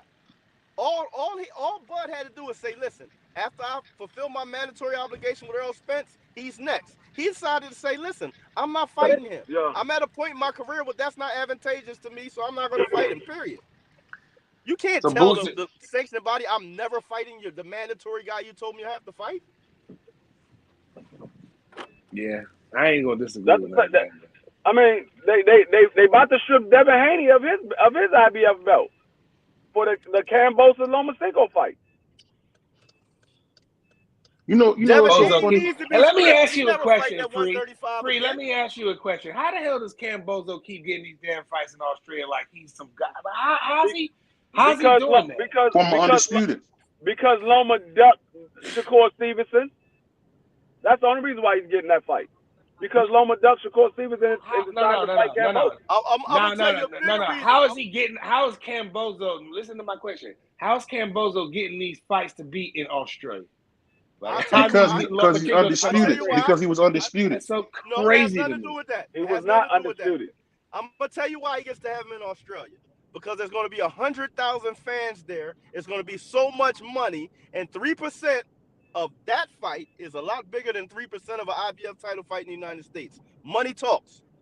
You got to remember a soccer stadium in Australia. And you got to remember, Cambozo is not no big seller in the United States. Ain't nobody going to pay to see that fight. But he's a god in Australia. Yeah, and we just saw Lomachenko and Devin Haney only do 150,000 pay-per-views. So if he only did 150 with Devin Haney, that fight is not selling with Cambozo. That fight ain't doing nothing.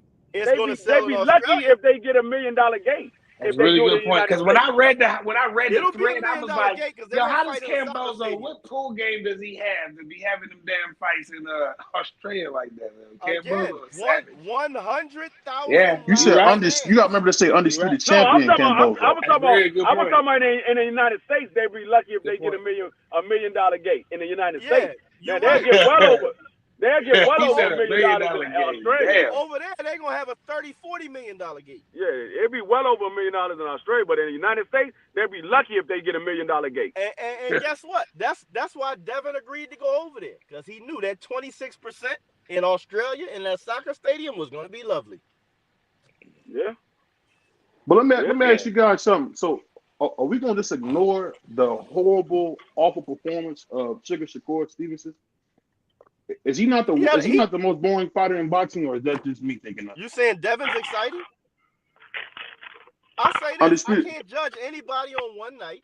He looked horrible. He admitted he looked horrible. I'll see how he looks in this next fight. I'm with that. Every fighter has a bad night at least once. Yeah. So yeah. I never seen him look like that in no other fight. So I'm not going to just say, oh, this man is horrible. No, he had a bad night. He never ever. What was that guy's name that he kept calling the cop? What was that one guy who he kept calling the cop? In his professional career, he's never looked like that. Most people never looked like that. Right. No, he never looked like that. Never. My man G5, you reach it, man, because this the funny thing about it. We talking about Shakur Stevenson having an awful performance, but we're not bringing up the fact that if that was Devin Haney, he would be crucified for that. I mean, I like Devin Haney. Devin Haney's in some good fights. He get hit. He face adversity. You know, Devin Haney he grabs. Devin Haney make it ugly, rough and tough, and he's like, I like when Devin Haney fight. He makes good fights, man. Yeah, he pressed the action. Mm-hmm. He's not going to stay on the outside and just stay away. He'll press the action, but like I said, that's the first time that I ever seen Shakur look like that. Now he has some fights. I agree. Yeah, he had some fights where he stayed away from the puncher, like the dude Jeremiah. He stayed away from him, but he still was able to knock that dude down and made it a little exciting. This fight, he just looked horrible. He looked horrible in this fight. He did absolutely nothing. He didn't throw a left hand. He was worried about the counter. The guy's good though. How much did y'all watch of that fight? Did y'all watch the fights? I watched the whole fight. I watched the whole fight. Hold on. Okay. So did y'all see when they were showing shots of Shakur's dressing room? Yeah. Okay. He had Wallow and Gillian there. Hold on. Let me get to my point. Did you see how uncomfortable he looked when those people was approaching him in the dressing room? Yeah. Did you see how uncomfortable he looked when Gilly pulled his phone out and started recording? They completely ruined that man's dressing room experience with all that hoopla making it a circus. A boxer's dressing room is usually, I don't know. I've only been in hundreds of dressing rooms in the history of my life, but Most fighters want to be focused and have quiet, like be relaxed in their dressing room. He didn't get that. Floyd wasn't like that. Floyd wasn't like that. You been in Floyd's dressing room? We see them on 24/7. Okay, you seen them on 24/7, and that's a short period of time that's scripted for a camera crew to come in, do what they got to do, and leave. What you've never seen is what you've seen with Shakur the other night, where all night long, periodically, celebrities, Michael B. Jordan, all kind of people are just parading into this man's dressing room, breaking his concentration while he's getting to go into probably the most dangerous fight of his life. Now, somebody, to me, that's Shakur's manager or whoever's, somebody in Shakur's stable should have said, listen, this is not a circus. This is not an event. It's not a party. We'll see you guys after the fight. But I'm not saying that's the only reason he looked that way, but I can say he looked extremely uncomfortable with all those people coming in his dressing room. He had a horrible look on his face when Gilly trying to boost the fight up. No, yeah, but horrible press conference. No press conferences really. No promotion. So what they tried to do was run a bunch of stars in there and try to help the boy out. The boy embraced the shit. He allowed it to happen. That sounds like a bunch of excuses to me. It's too late. It's too late. It's already fight night. The promoter's job was to promote the fight before fight night. Which they didn't do. Which they didn't do. That's not. Well, you got to get out there and promote yourself a little bit, don't you? Shakur wasn't out there. He was all over. Shakur get on the internet and start talking about crazy stuff, like shit you don't got nothing to do with nothing. He went on podcasts. He did TV interviews. He did all he could. What I say is the promoter, Bob Arum, let him down.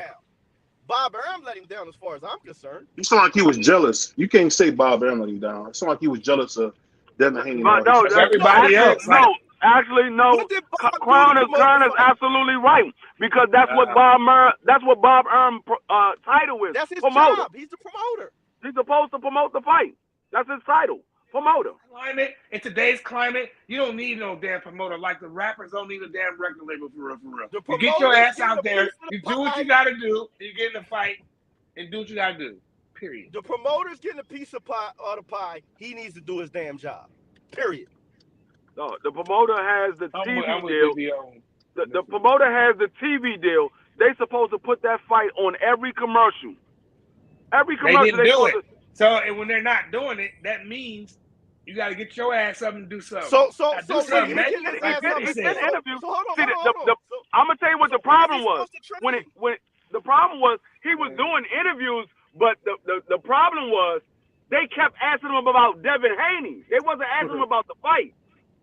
That's what the problem was. Everybody kept asking him about Devin Haney. While the fighter's running around promoting the fight, when is he supposed to be preparing and training? Shakur's a dog. He's staying training all year round, so I'm not worried about it. I don't give a damn. Fighters train just another guy. When a fighter's in camp, he's training 2 to 3 times a day. Can't nobody else in that weight division beat.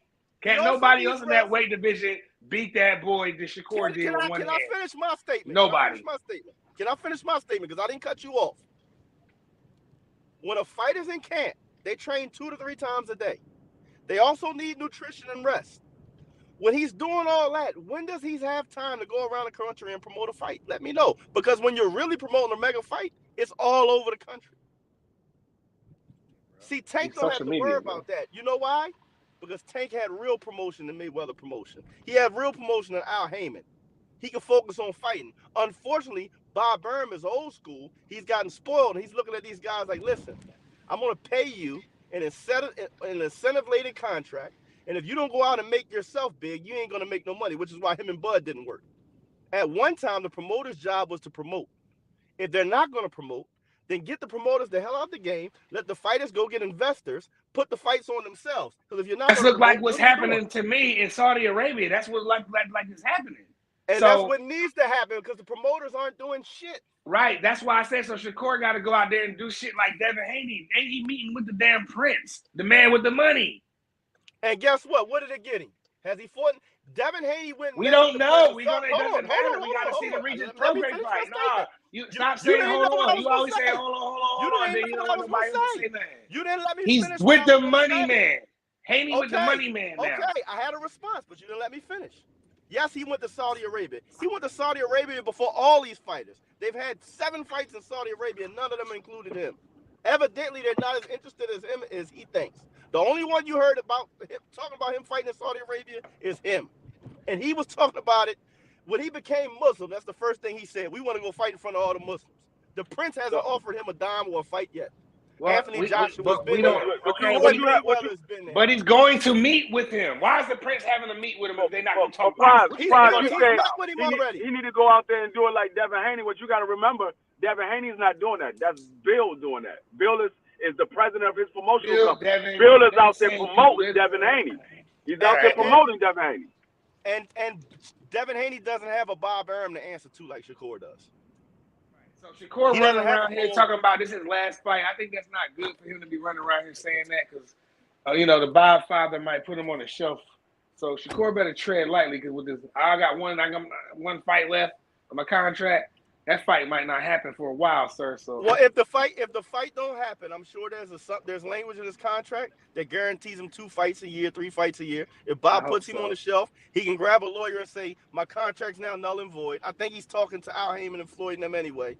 So Bob can either get him a fight and make some money off of him before he go, or he can try to shelf him and let him walk away with nothing.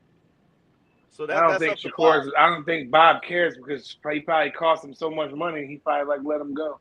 He probably is because they're gonna make. I live in Jersey. I'm in Jersey. I'm a big Shakur fan. BBO and I'm a big Shakur fan. I'm a Shakur fan, but what he do what he did there, that's crazy. Now, I get it. Every fighter have a bad night, but he didn't do anything.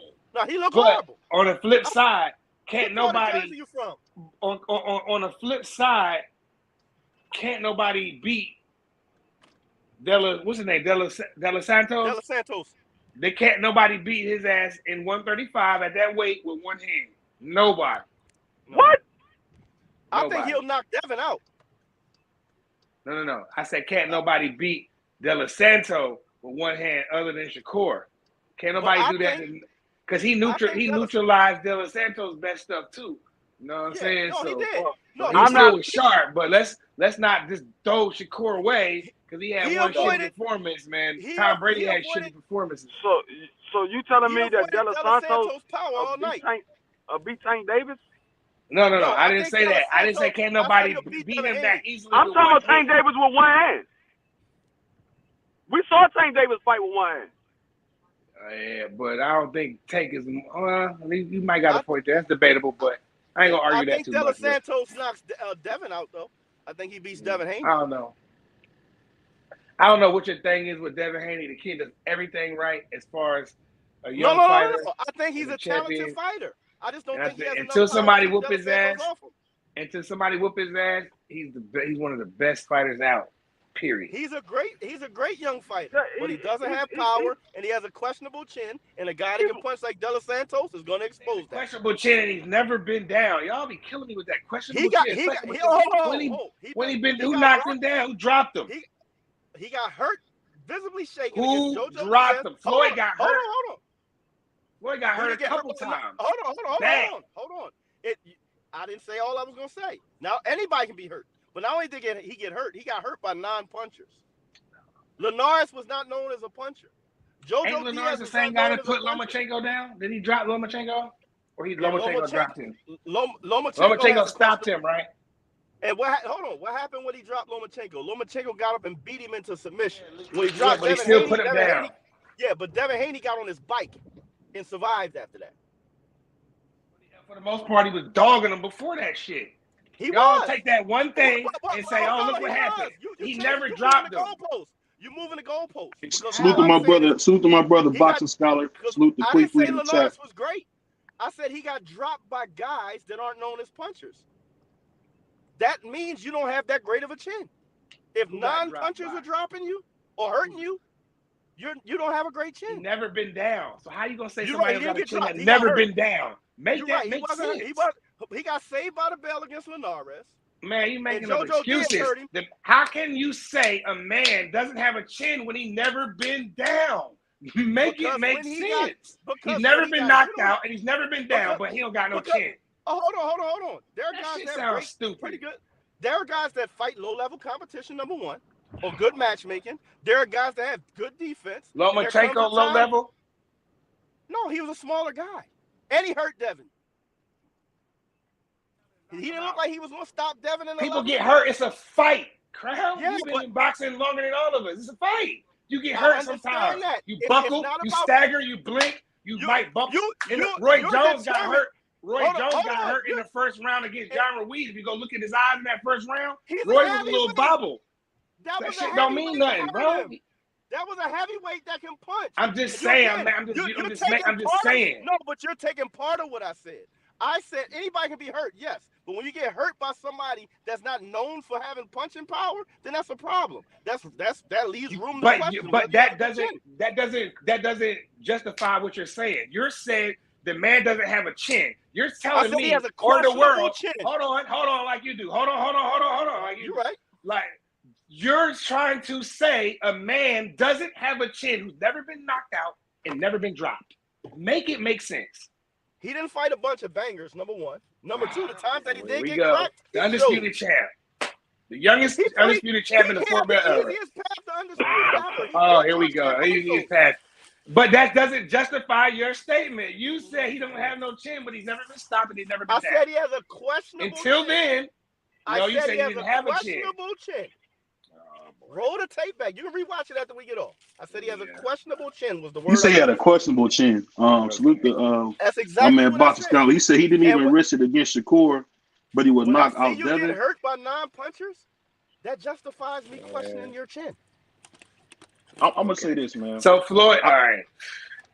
What non-puncher hurt Floyd? Tell me. Nah. What non-puncher So hurt Floyd? Floyd fought Pretty Boy Floyd fought people with pops. Like some people might say. So people might say Corley, but I think Corley was a good. I think he could crack. Corley could punch. Corley had Miguel Cotto out on his feet too. Yeah, he did. Listen, I don't have no picks. That's not it. Anybody who I didn't know I had a pick. I like Devin Haney. I really do. But some of the things he say, I can't tell, bro. I can't tell. Bro. Well, I don't like the way he moves. Because he says stuff like, I'm going to beat the shit out of people, I'm going to knock people out, and he doesn't have a style. Oh, man, he's supposed to sell the fight. Ain't that what Shakur said? And then he went in there and ran? He has to fight. He has to sell my last video I made about Shakur, I called him on the carpet. I saw your video. I smashed it like on your shit. I saw your video. If you're a boxer, then you can say, I'm going to box your ears off. I'm going to outclass you. That doesn't sound good to sell a fight to a casual fan. Listen, you need to be saying you need to back somebody. What's the last four? Your phone number? 4951. Oh, but shit. Here's the thing. Mute yourself. You have to. I had a guy in my gym coming up. His name was Kevin Killer Watts, right? He was almost impossible to market. You know why? Because his nickname was Killer, and he was a boxer and a mover. It didn't match up. Your talk and your marketing has to match up with your fighting style. When you come out and say, hey, just me. When you come out and say, I want to beat the shit out of this guy, or I'm going to F him up, I want to see action. Now, if you come out and say, I'm going to outclass him, all right, be cautious and box. But when you come out, he came out and said he's going to knock Regis Prograde out. He's setting the bar high for himself because now I'm holding him to that. You said you're going to knock him out. I want to see some leather flying. Yeah. Hey, but you know what? One thing I gotta say is this, man. One thing about Crown, he's been consistent. He doesn't like Devin Haney. I don't know if it's because Devin Haney is African American or what the case may be. I was at Devin Haney's second pro fight. I went up to Devin Haney and I said, "Listen, you're a great talent. You should embrace your physical." I said this to him at the 2300 Arena in Philadelphia. I said, "You should embrace what you do well. I like you're that not arena, a puncher.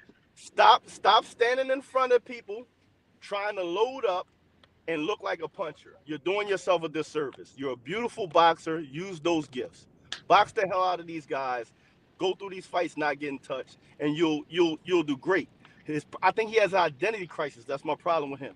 He's trying to be a banger, and he's not. It's okay. I wasn't a banger. I was a that 2300. That 2300 ain't a bad seat in that house there, boy. It's not. But I was at the fights last weekend, and I was out there, man. Well, you ain't far from me then, because I'm right outside of Lang City. I'm about 45 minutes from Philly. Yeah, so I was out there with DeAndre Swift. Had put on a card. He had something going on. You know, I met Danny and Angel Garcia. Manager Marty, shout out Manager Marty. He was out there. Manager Marty, good dude.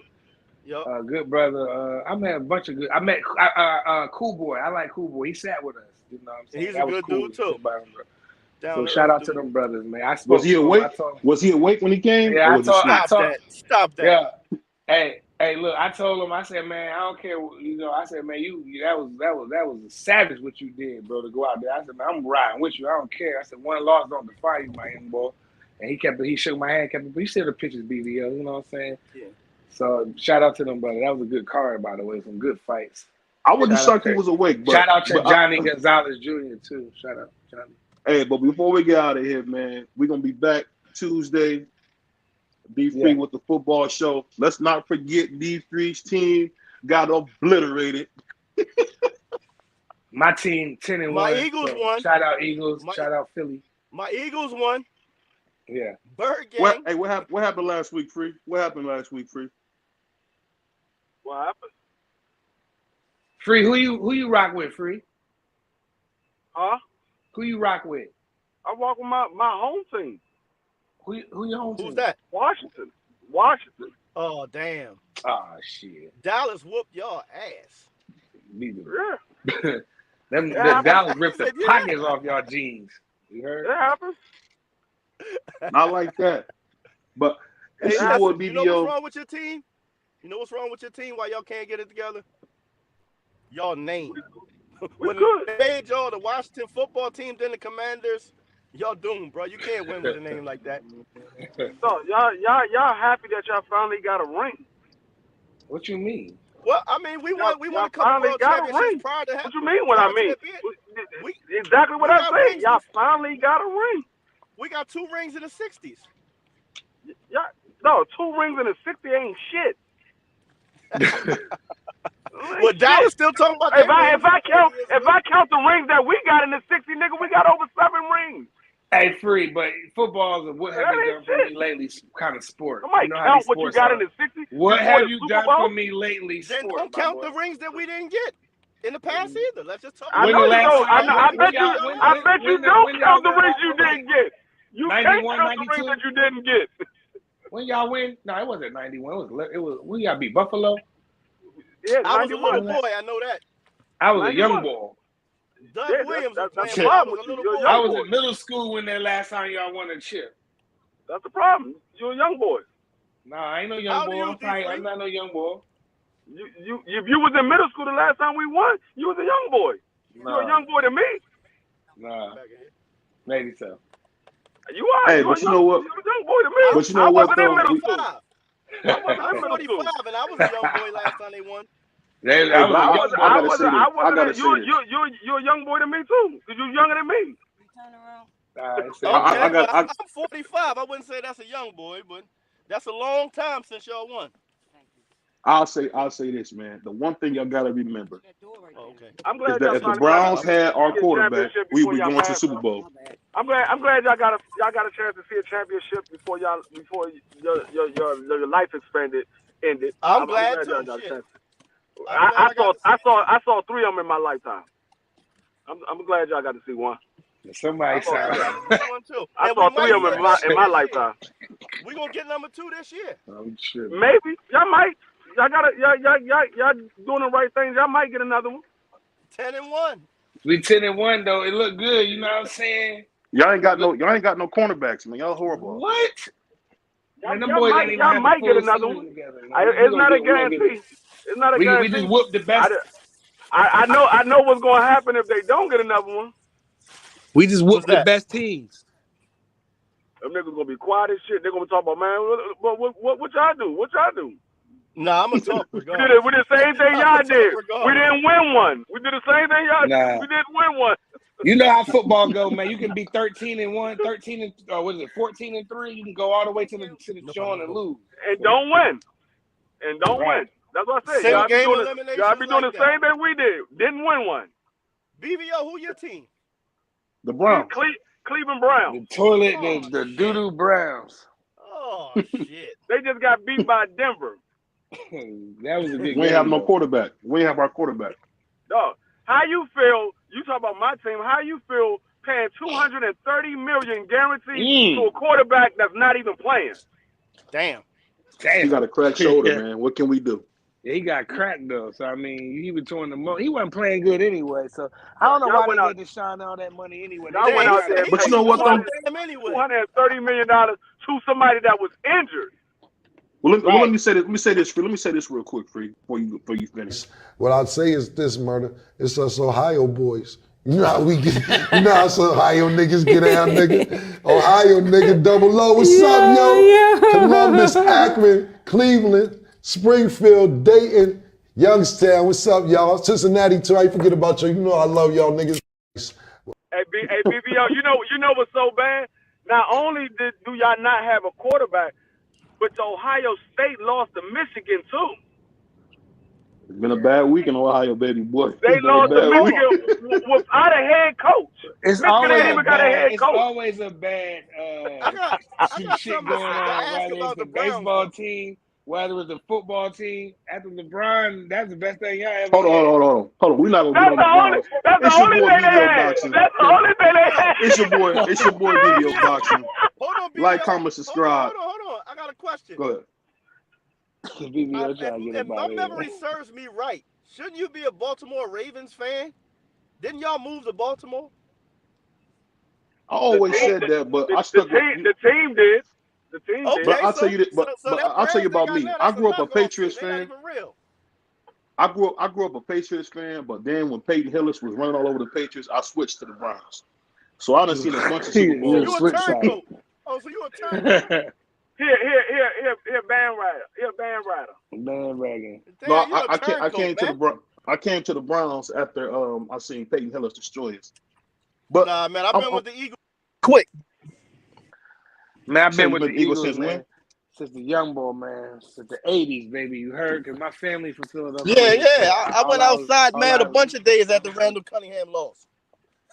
Yeah. Hey, you know the funny thing about it, Randall Cunningham's best years was in Minnesota. Just so you know. No, they wasn't. No, he had some good years. That's crazy. No. Nah. I remember he still got one of the longest punts of all time? He got what?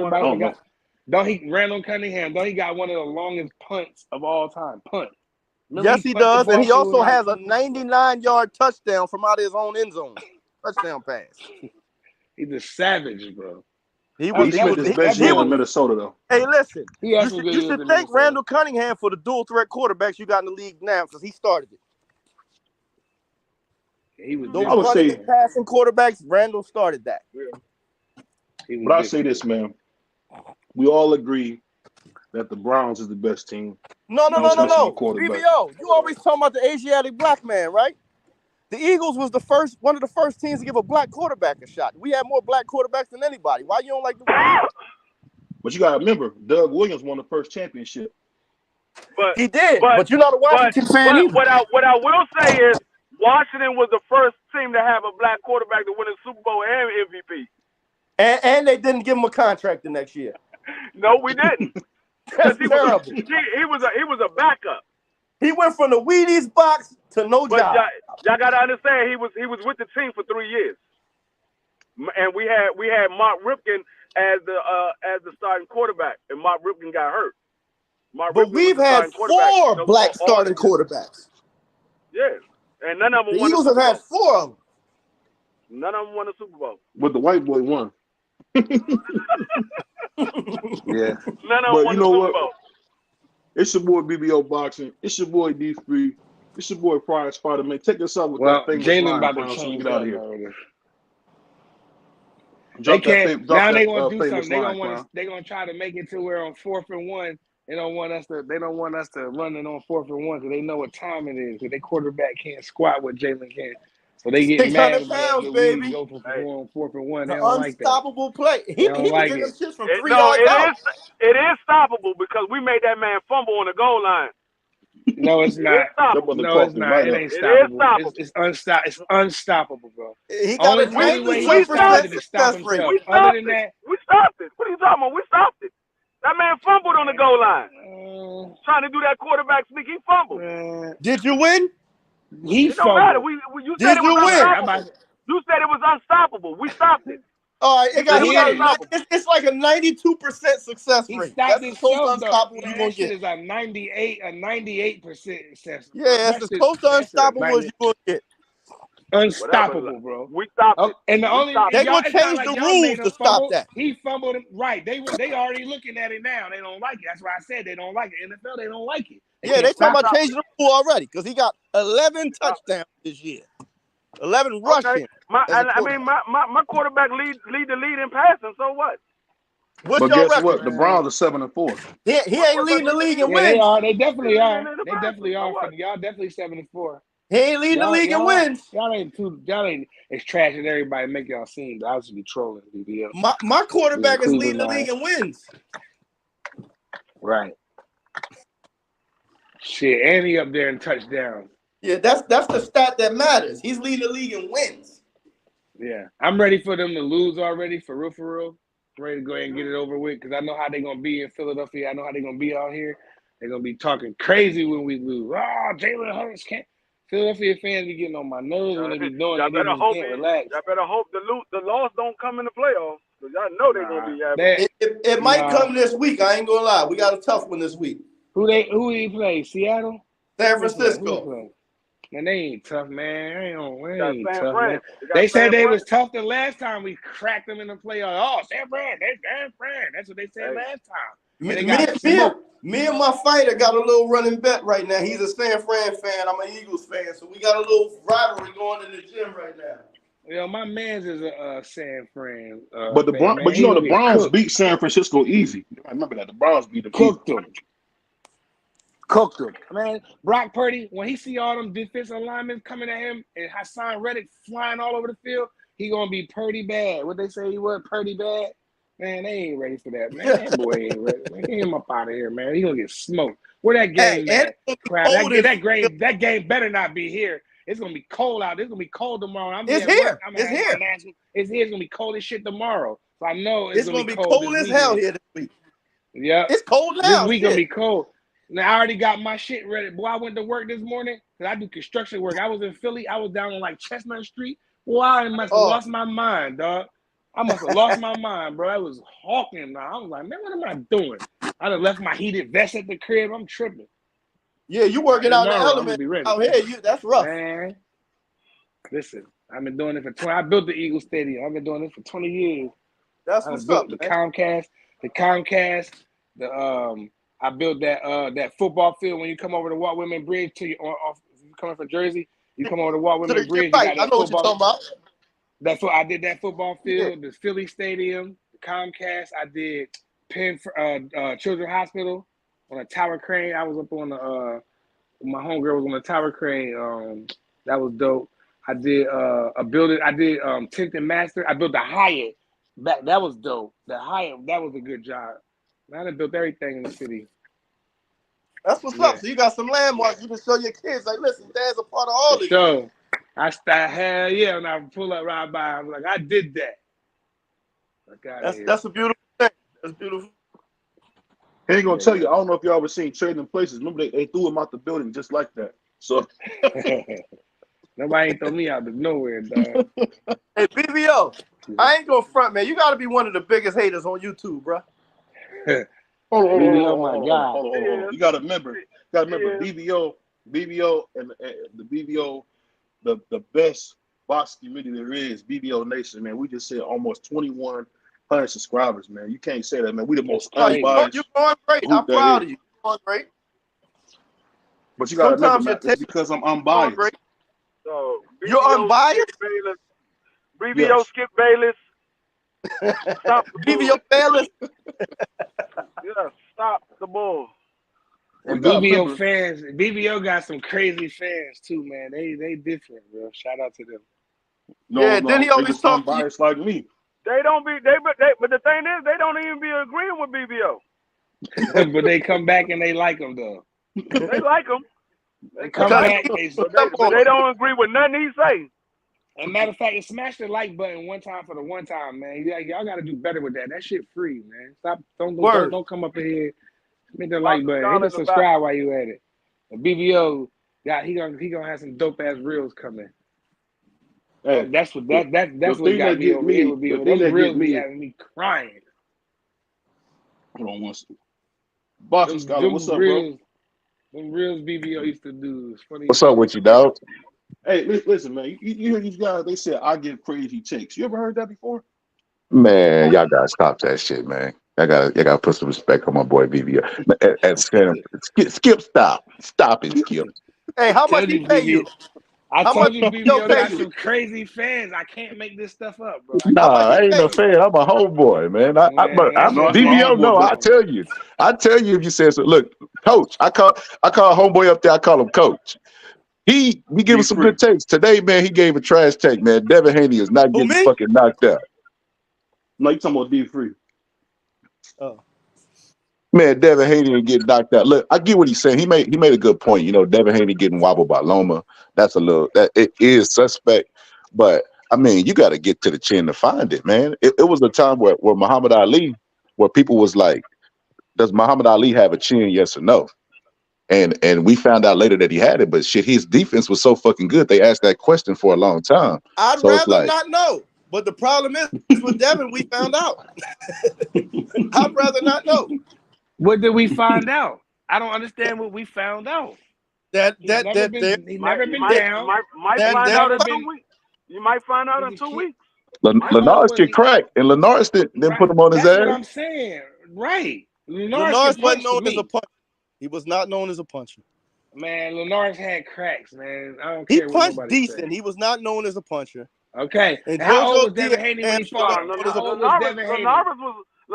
known as a puncher. How old was Devin? Free? How old was Devin when he got cracked by Lenars? 7.5.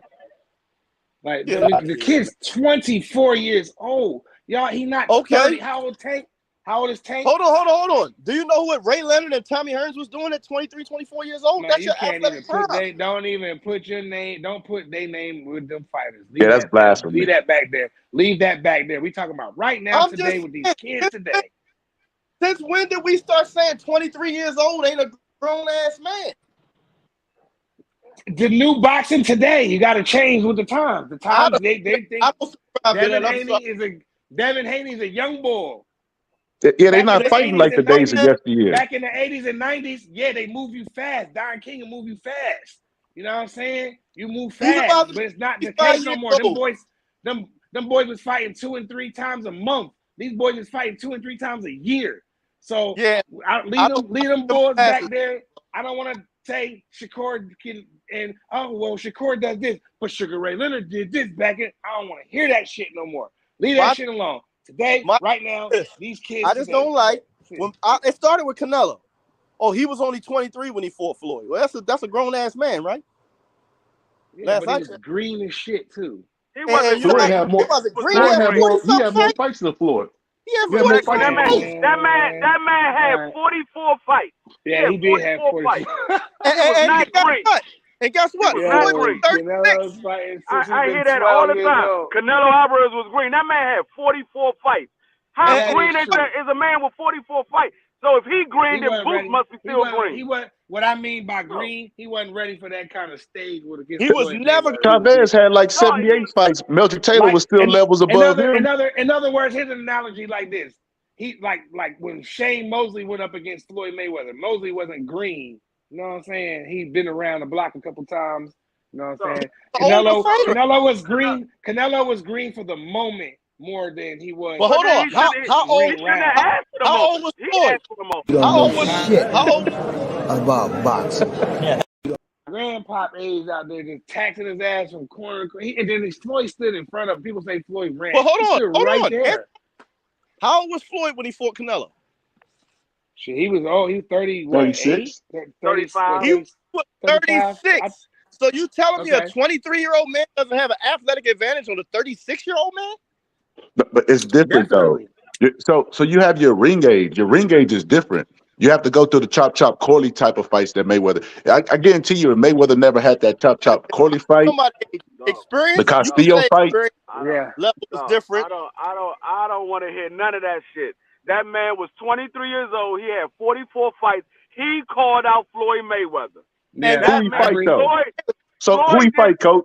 Floyd said, if you want to fight me, since you calling me out, you want to fight me, beat Austin Trout, and I'll fight you if you beat Austin Trout. He went out there, he beat Austin Trout, Floyd fought him.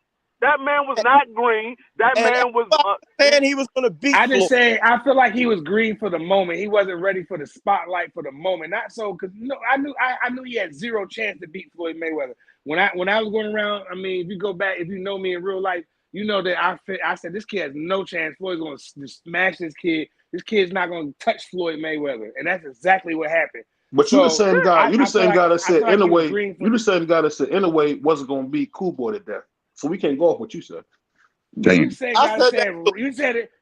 that Tank was going to get knocked out by Ryan. That's you got. Damn, you said that, BBO. And don't forget. Hold on. Also said that Boo Boo was going to knock out David Benavidez. Oh no, you didn't say that, BBO. Oh, hey, look, BBO is the same guy. You can go back. If y'all make sure y'all smash a like and hit the subscribe, y'all can go back on this channel and look at BBO get hit in the face with a pie for saying some nut ass shit. And that's a fact. And he had to come on and say, y'all go to that video. Y'all go to that video. Y'all search the BBO. I told y'all, BBO is like one. He's like 1-6 in big fights. He lost a bet to me. Nah, he lost a bet he to won me. that T.O. He got the T.O. John. That's the best takes. He got the T.O. John. Over the Ryan Garcia fight. That's the one he got right. He lost a bet to me on that. Nah, he picked. That's the one he got right with the T.O. and John said. Yeah, that's a good pick though. But he picked B-Ball. He picked B-Ball beating. He picked B-Ball beating Canelo too. I think that's another good one. Yeah. Because you got to remember, Ryan Garcia over Tank. That was terrible. Hey, I'm not going. I'm not gonna lie. That wasn't a bad pick until we seen the rehydration clause, and then the dude coming out with the "Sorry, I hurt your ribs, Ryan." Like all of that shit. Nah. Yeah, that guy was weird. Wasn't that guy hello Japanese boy weird as shit? Y'all said don't keep that rehydration clause. Right? Y'all do realize every IBF championship fight has a 10-pound rehydration clause. Y'all know that, right? Yeah, but has there ever been a catch weight and a rehydration clause in one fight? Well, here's the thing. I'm sure there has, but it's some bullshit. Don't think about. The rehydration clause means you weigh in 7:30 in the morning the day of the fight. You can't gain more than 10 pounds from the day before. From 7:30 in the morning to 11 o'clock at night when you fight, you can gain all the way you want. Nobody talks about that. It's only a rehydration clause for the first 24 hours after the weigh-in. So the fight morning, if you weigh in at, 137 on Friday, you just had to be no higher than 147 on Saturday morning. By Saturday night, you could have weighed whatever you want.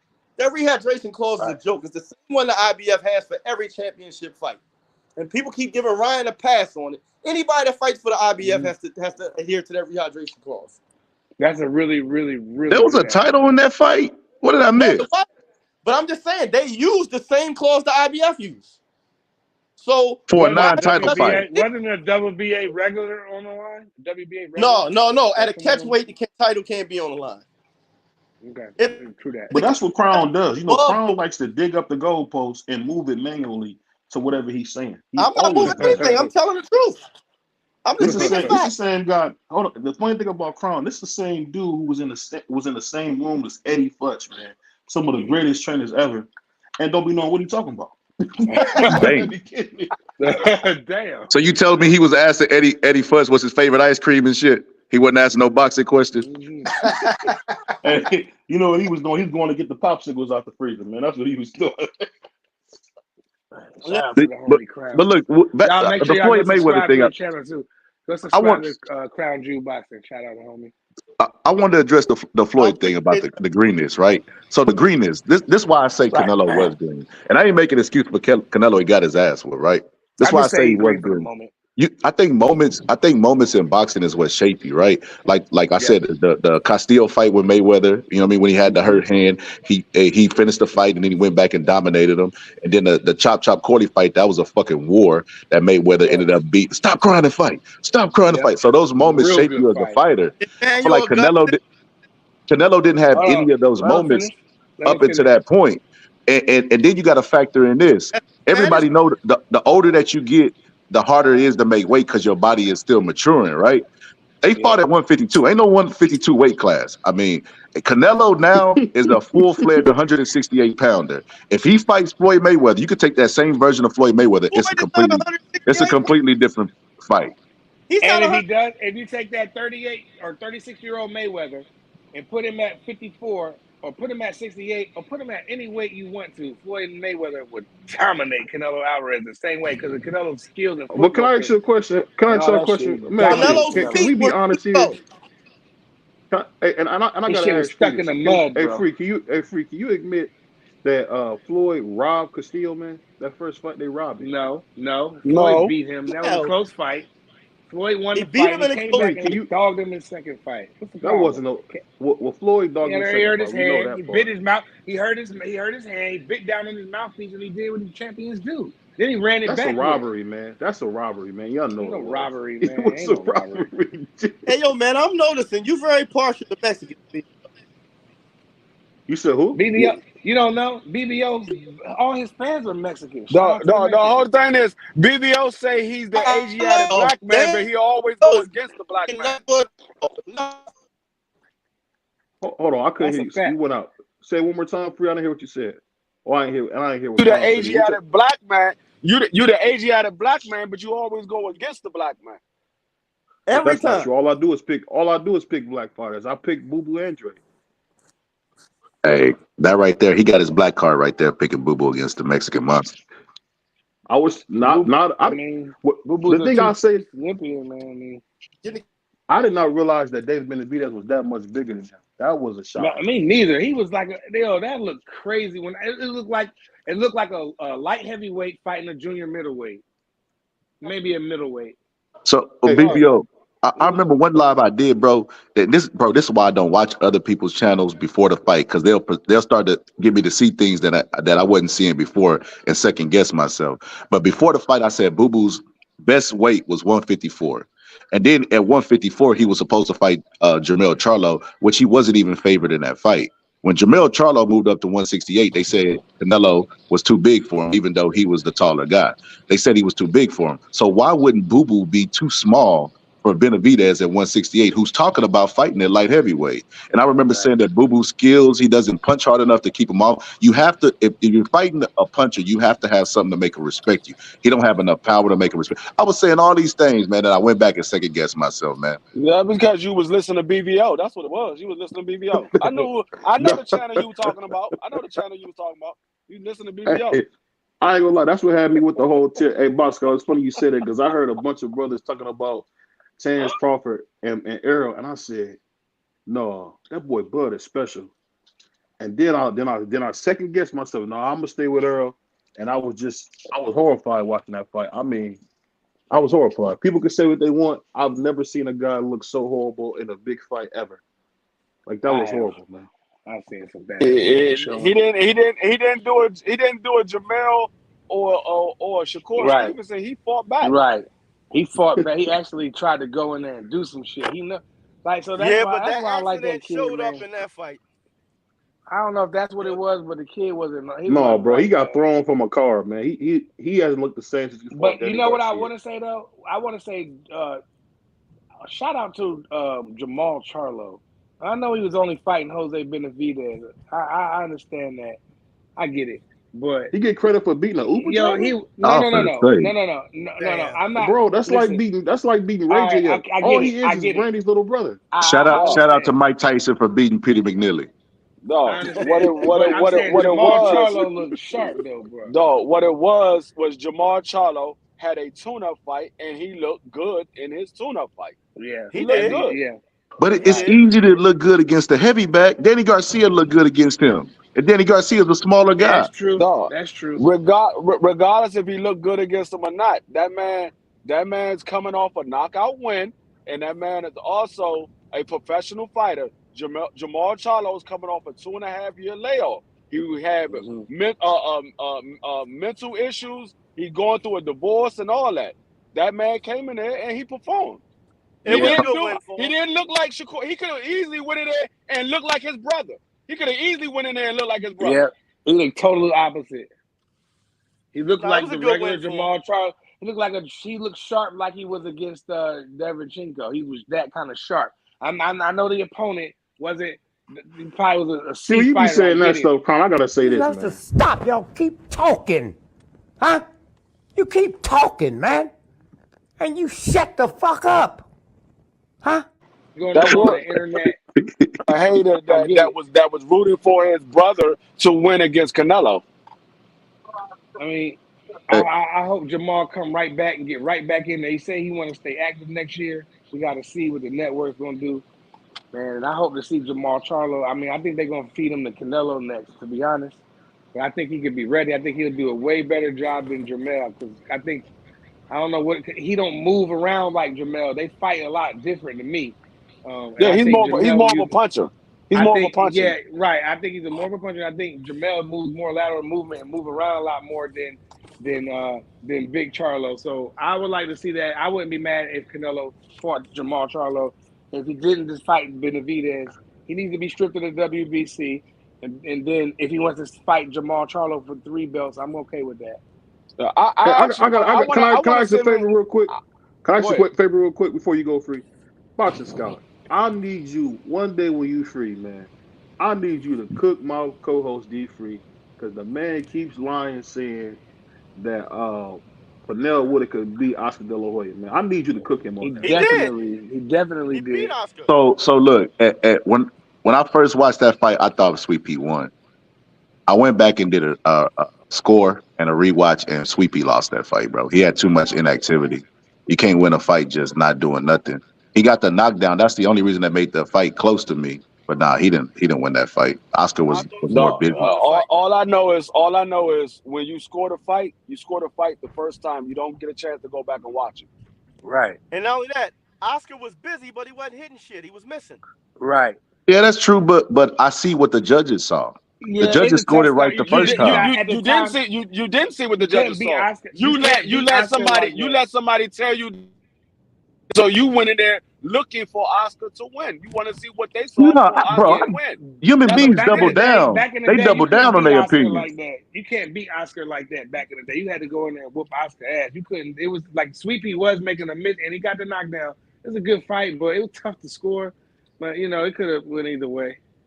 But you just can't making a person miss is not enough. You have to throw punches. No, I saw a fighter went around by throwing no punches, just defense. Willie Pep went around. I thought we wasn't for to do that. You said lead the old school and old school. Now you bringing up Willie Pep. I know you ain't bringing no Willie Pep. I never said leave the old school to old school. That was Prize. That was Prize. I scored the fight. About these old niggas no more, man. I don't want to talk about old niggas no more. He don't want to talk about old school. Last time I checked, I don't mind. I'm just saying. I can make it. My check, Sweet Pea is old school. Part of scoring a fight is ring generalship. Maybe the guy misses part of ring generalship. Yes. So you can win around on ring generalship. It's in the official rules. It's not just punches. That's a part of it. But ring generalship is also a part of it too. Yeah, but those are two different things you're talking about. Making somebody miss is not ring generalship. You have to dictate the pace. You got to control the pace of the fight, and you have to control the geography of the fight. I'll tell you, ring generalship, making somebody miss and controlling the fight is ring generalship. But also another thing with making somebody miss is defense. Absolutely. It's also defense. So Shakur showed ring generalship in the fight against De Los Santos then. Yes, he did, but it was boring as hell. He ran. So what? So he ran. He showed ring. So which is it? But hold on, you got to hold De Los Santos accountable too, because when Shakur shot punches at him, he jumped back too. He wasn't aggressive either. You can't make this up. So you blaming De Los Santos for Shakur's performance? I'm blaming both of them. Both of them wasn't throwing a lot of shots. No, at no time in that fight did anybody land double-digit shots. No, they was both of them for that fight this being what boring. kills me. Yeah. I chastise Shakur, but nobody wants to chastise De Los Santos too. There was He both didn't of do them anything for. either. No, I said it plenty De of La times. Santos, There was he no felt this foul. double-digit shots landed in that fight. No double-digit shots landed in no rounds He felt of that this fight. foul and ran.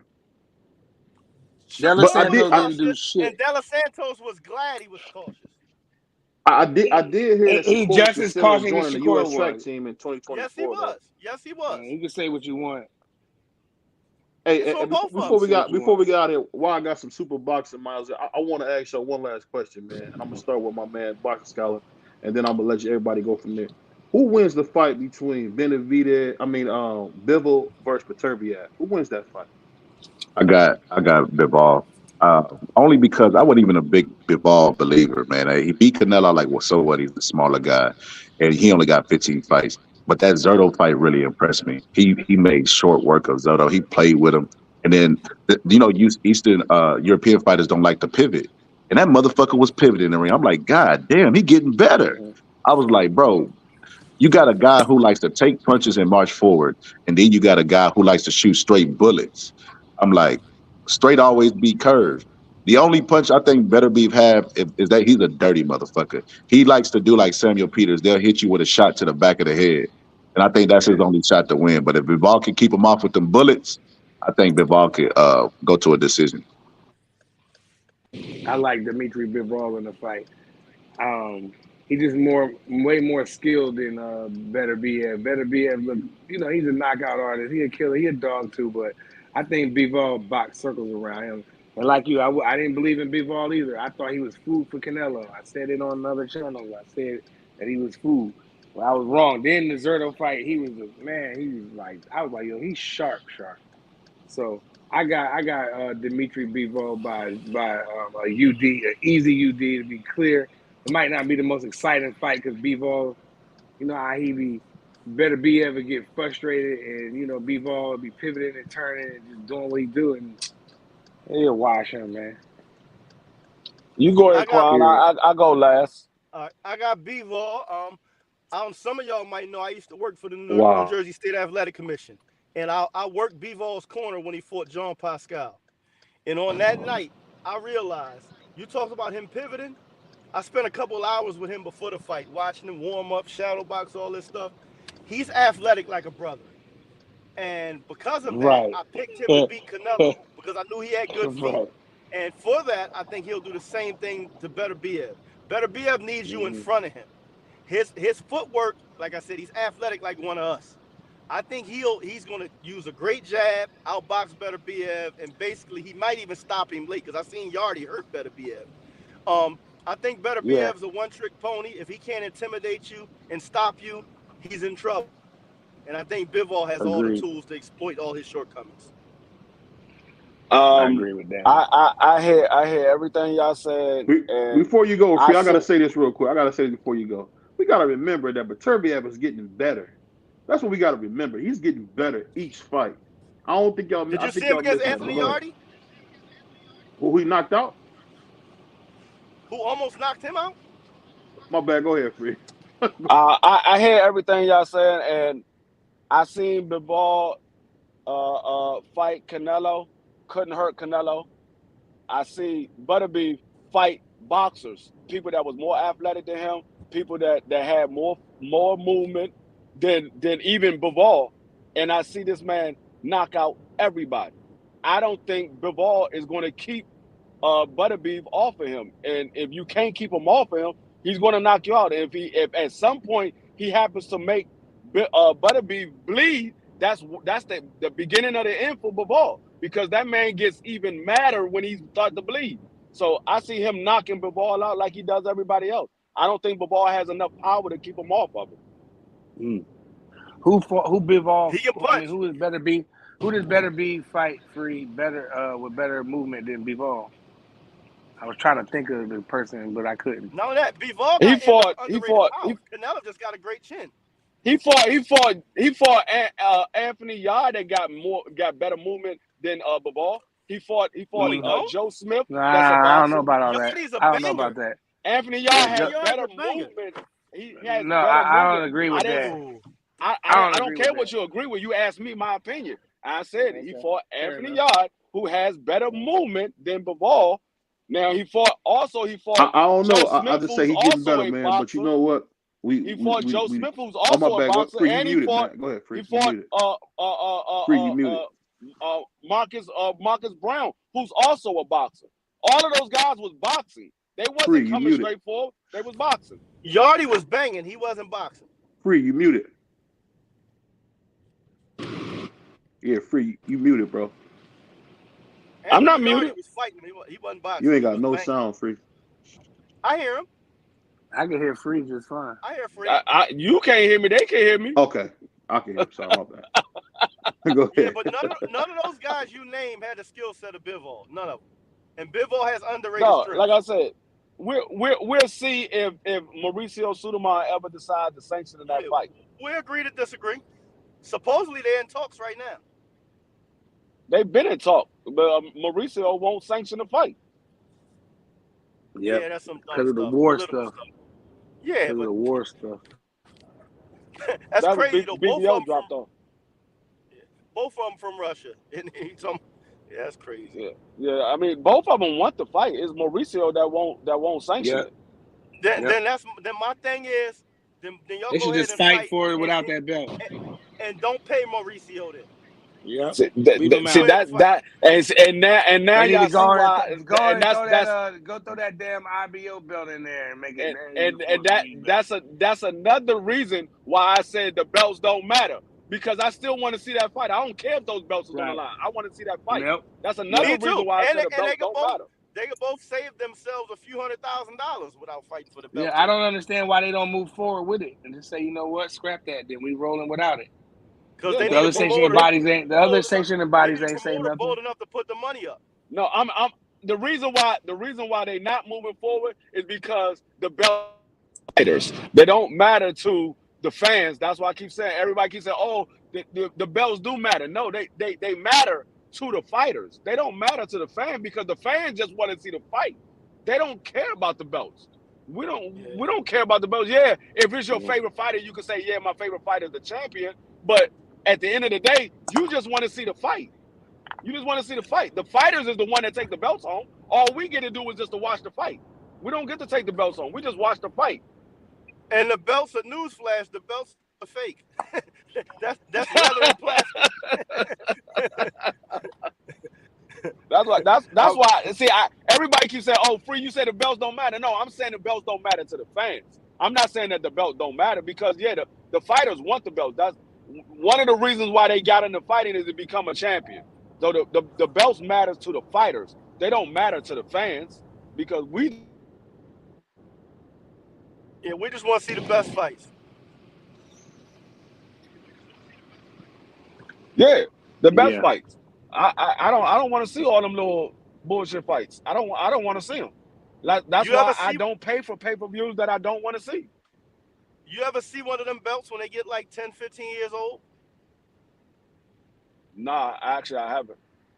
They look horrible, man. They start to fall apart. They get tarnished. They're junk. Yeah. No, The IBF, I haven't seen one old. The IBF belt looked the best though, but I've seen all of them old. I think the WBA looks the best, but I've seen all of them old, and they look like the trash. WBA is the best. Like the WBA got the most gold on it. It looks the best. Yeah, it got all that. I like that black and gold. You know that's gold plated plastic though. I mean, it's gold plated. It still looks cool though. It still look better. Yeah, it does. It's the best look. I like the IBF personally. Like I told I like you, the my red boy, one. My boy Virgil had 20 defenses of the WBA, so I've seen. Oh, that I don't like out of all of them is the WBO. I hate that WBO. That one trash. Yeah. And brown shit. Well, I do not like that WBO. It's belt. the most lightly regarded out of all those belts anyway. Yeah, that's the It's one the belt that I last don't one. like. Although as far as the looking of it, my it's the guy last Ray one, Mercer ain't it? had the WBO. Hey, you know what's funny, man? I was gonna ask y'all this, man, but we'll save it for the next show. But it's funny how Floyd is not counted as undisputed champion. He had 3 belts. That's crazy. He's not Because what? they had just started counting the WBO. Yeah, they had just started counting.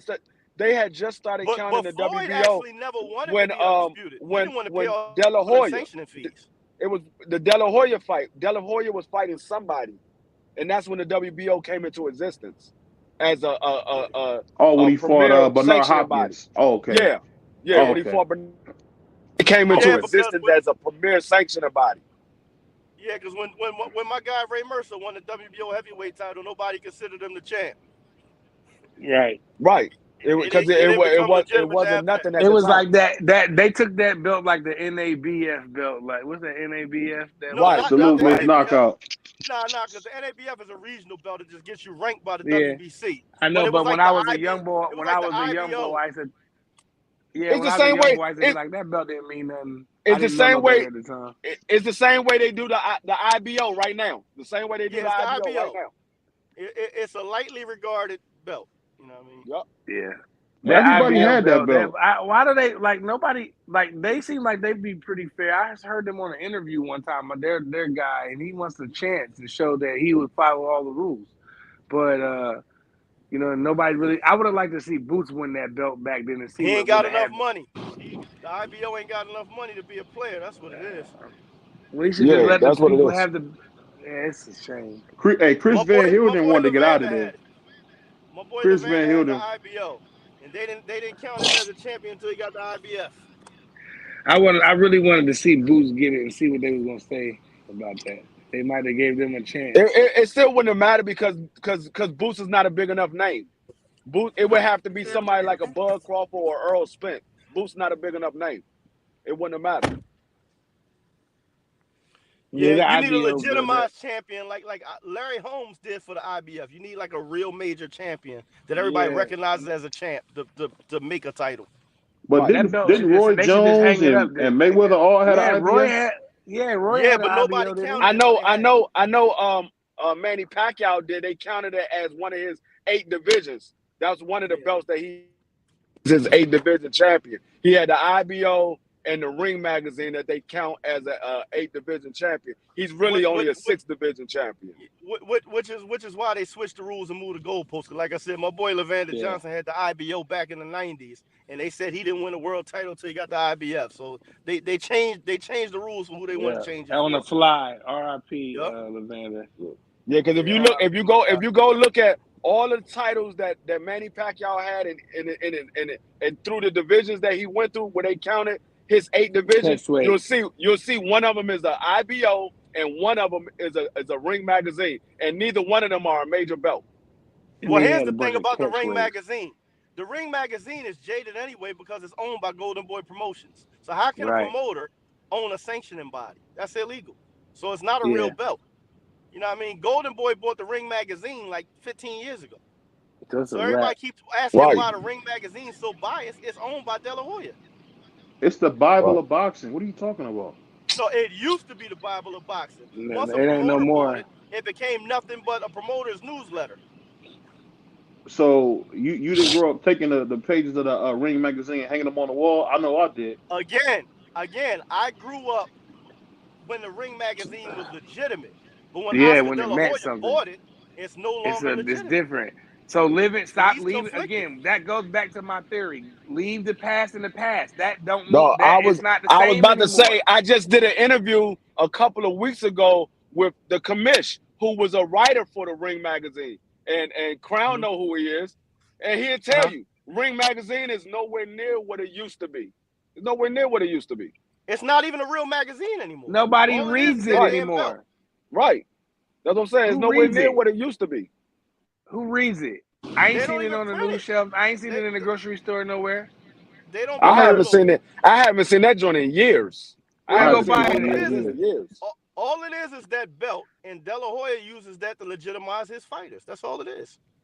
But I've never seen none of his fighters have a Ring magazine belt. A bogus pound for pound list, and people say, "Oh, see what Ring did because it's so the history of the Ring. He's living off the name of it." So then when you go put one of them biased pound for pound list, you just like, man, get him out of it. Nobody takes. I don't understand why people put so much credence. Going on Miss Knockout. Like it's the real belt. It's the real belt, Crown. You're out it's of your the real mind. belt.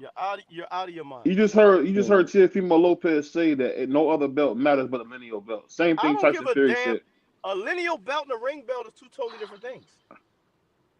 We had Tyson Fury, the greatest heavyweight of our era. Belt means you beat the champion for the belt. It doesn't have nothing to do with the Ring magazine.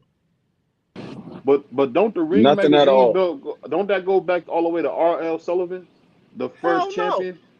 Hell no. The Ring magazine was just a magazine. They decided to make a belt when they started having a pound for pound list. Oh, okay. The Ring magazine belt is not a belt.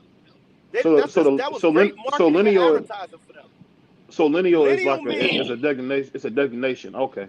Lineal means you took the belt from the beat champion. the man, That's to beat why- the man, to listen, beat the man. Shannon Briggs beat George Foreman, which made him the lineal heavyweight champion. But George Foreman had already been stripped of the IBF title, so he didn't really have a belt. But because nobody beat him in the ring, he was considered the lineal champion. So nobody else, as far as the lineal is concerned, became champion until Shannon Briggs beat him. You have to beat the champ to become lineal champion. That's all it means. You can trace the lineage of the championships. I feel what y'all saying, but you know what? Your boy BBO about to get up out of here, man. You know, I get late, I get sleepy. But hey, I want you to hit us with that famous line that you always hit us with, Crown, before we get out of here, bro. All right. I got a new window to help us out. I need everybody to jab the like button. I need you to hook the share button. I need you to uppercut the subscribe button. And until next time, keep your hands up, your chin down, your ass off the floor. Peace. There we go. We out. Hey, that's the best catch line in boxing right there. Yeah, that's dope. All right, fellas. Peace. All right. Peace.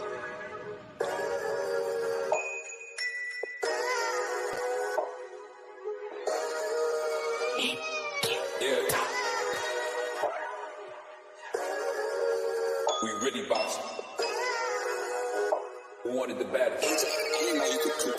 Let's see. Oh, we boxing? Yeah, we boxing. I need that belt like it ain't no other option. So we punching and weaving and blocking. Defeat ain't an option. Let them know. Shoot a video. Put it on BVO. Let them know. Every time I punch, it's a heavy blow. BVO. Bound to hit like bricks cause it was set in stone. Let them know. I ain't getting body, but I'ma hit this flow. Yeah, way more than a show. This is BVO. This how it's finna go.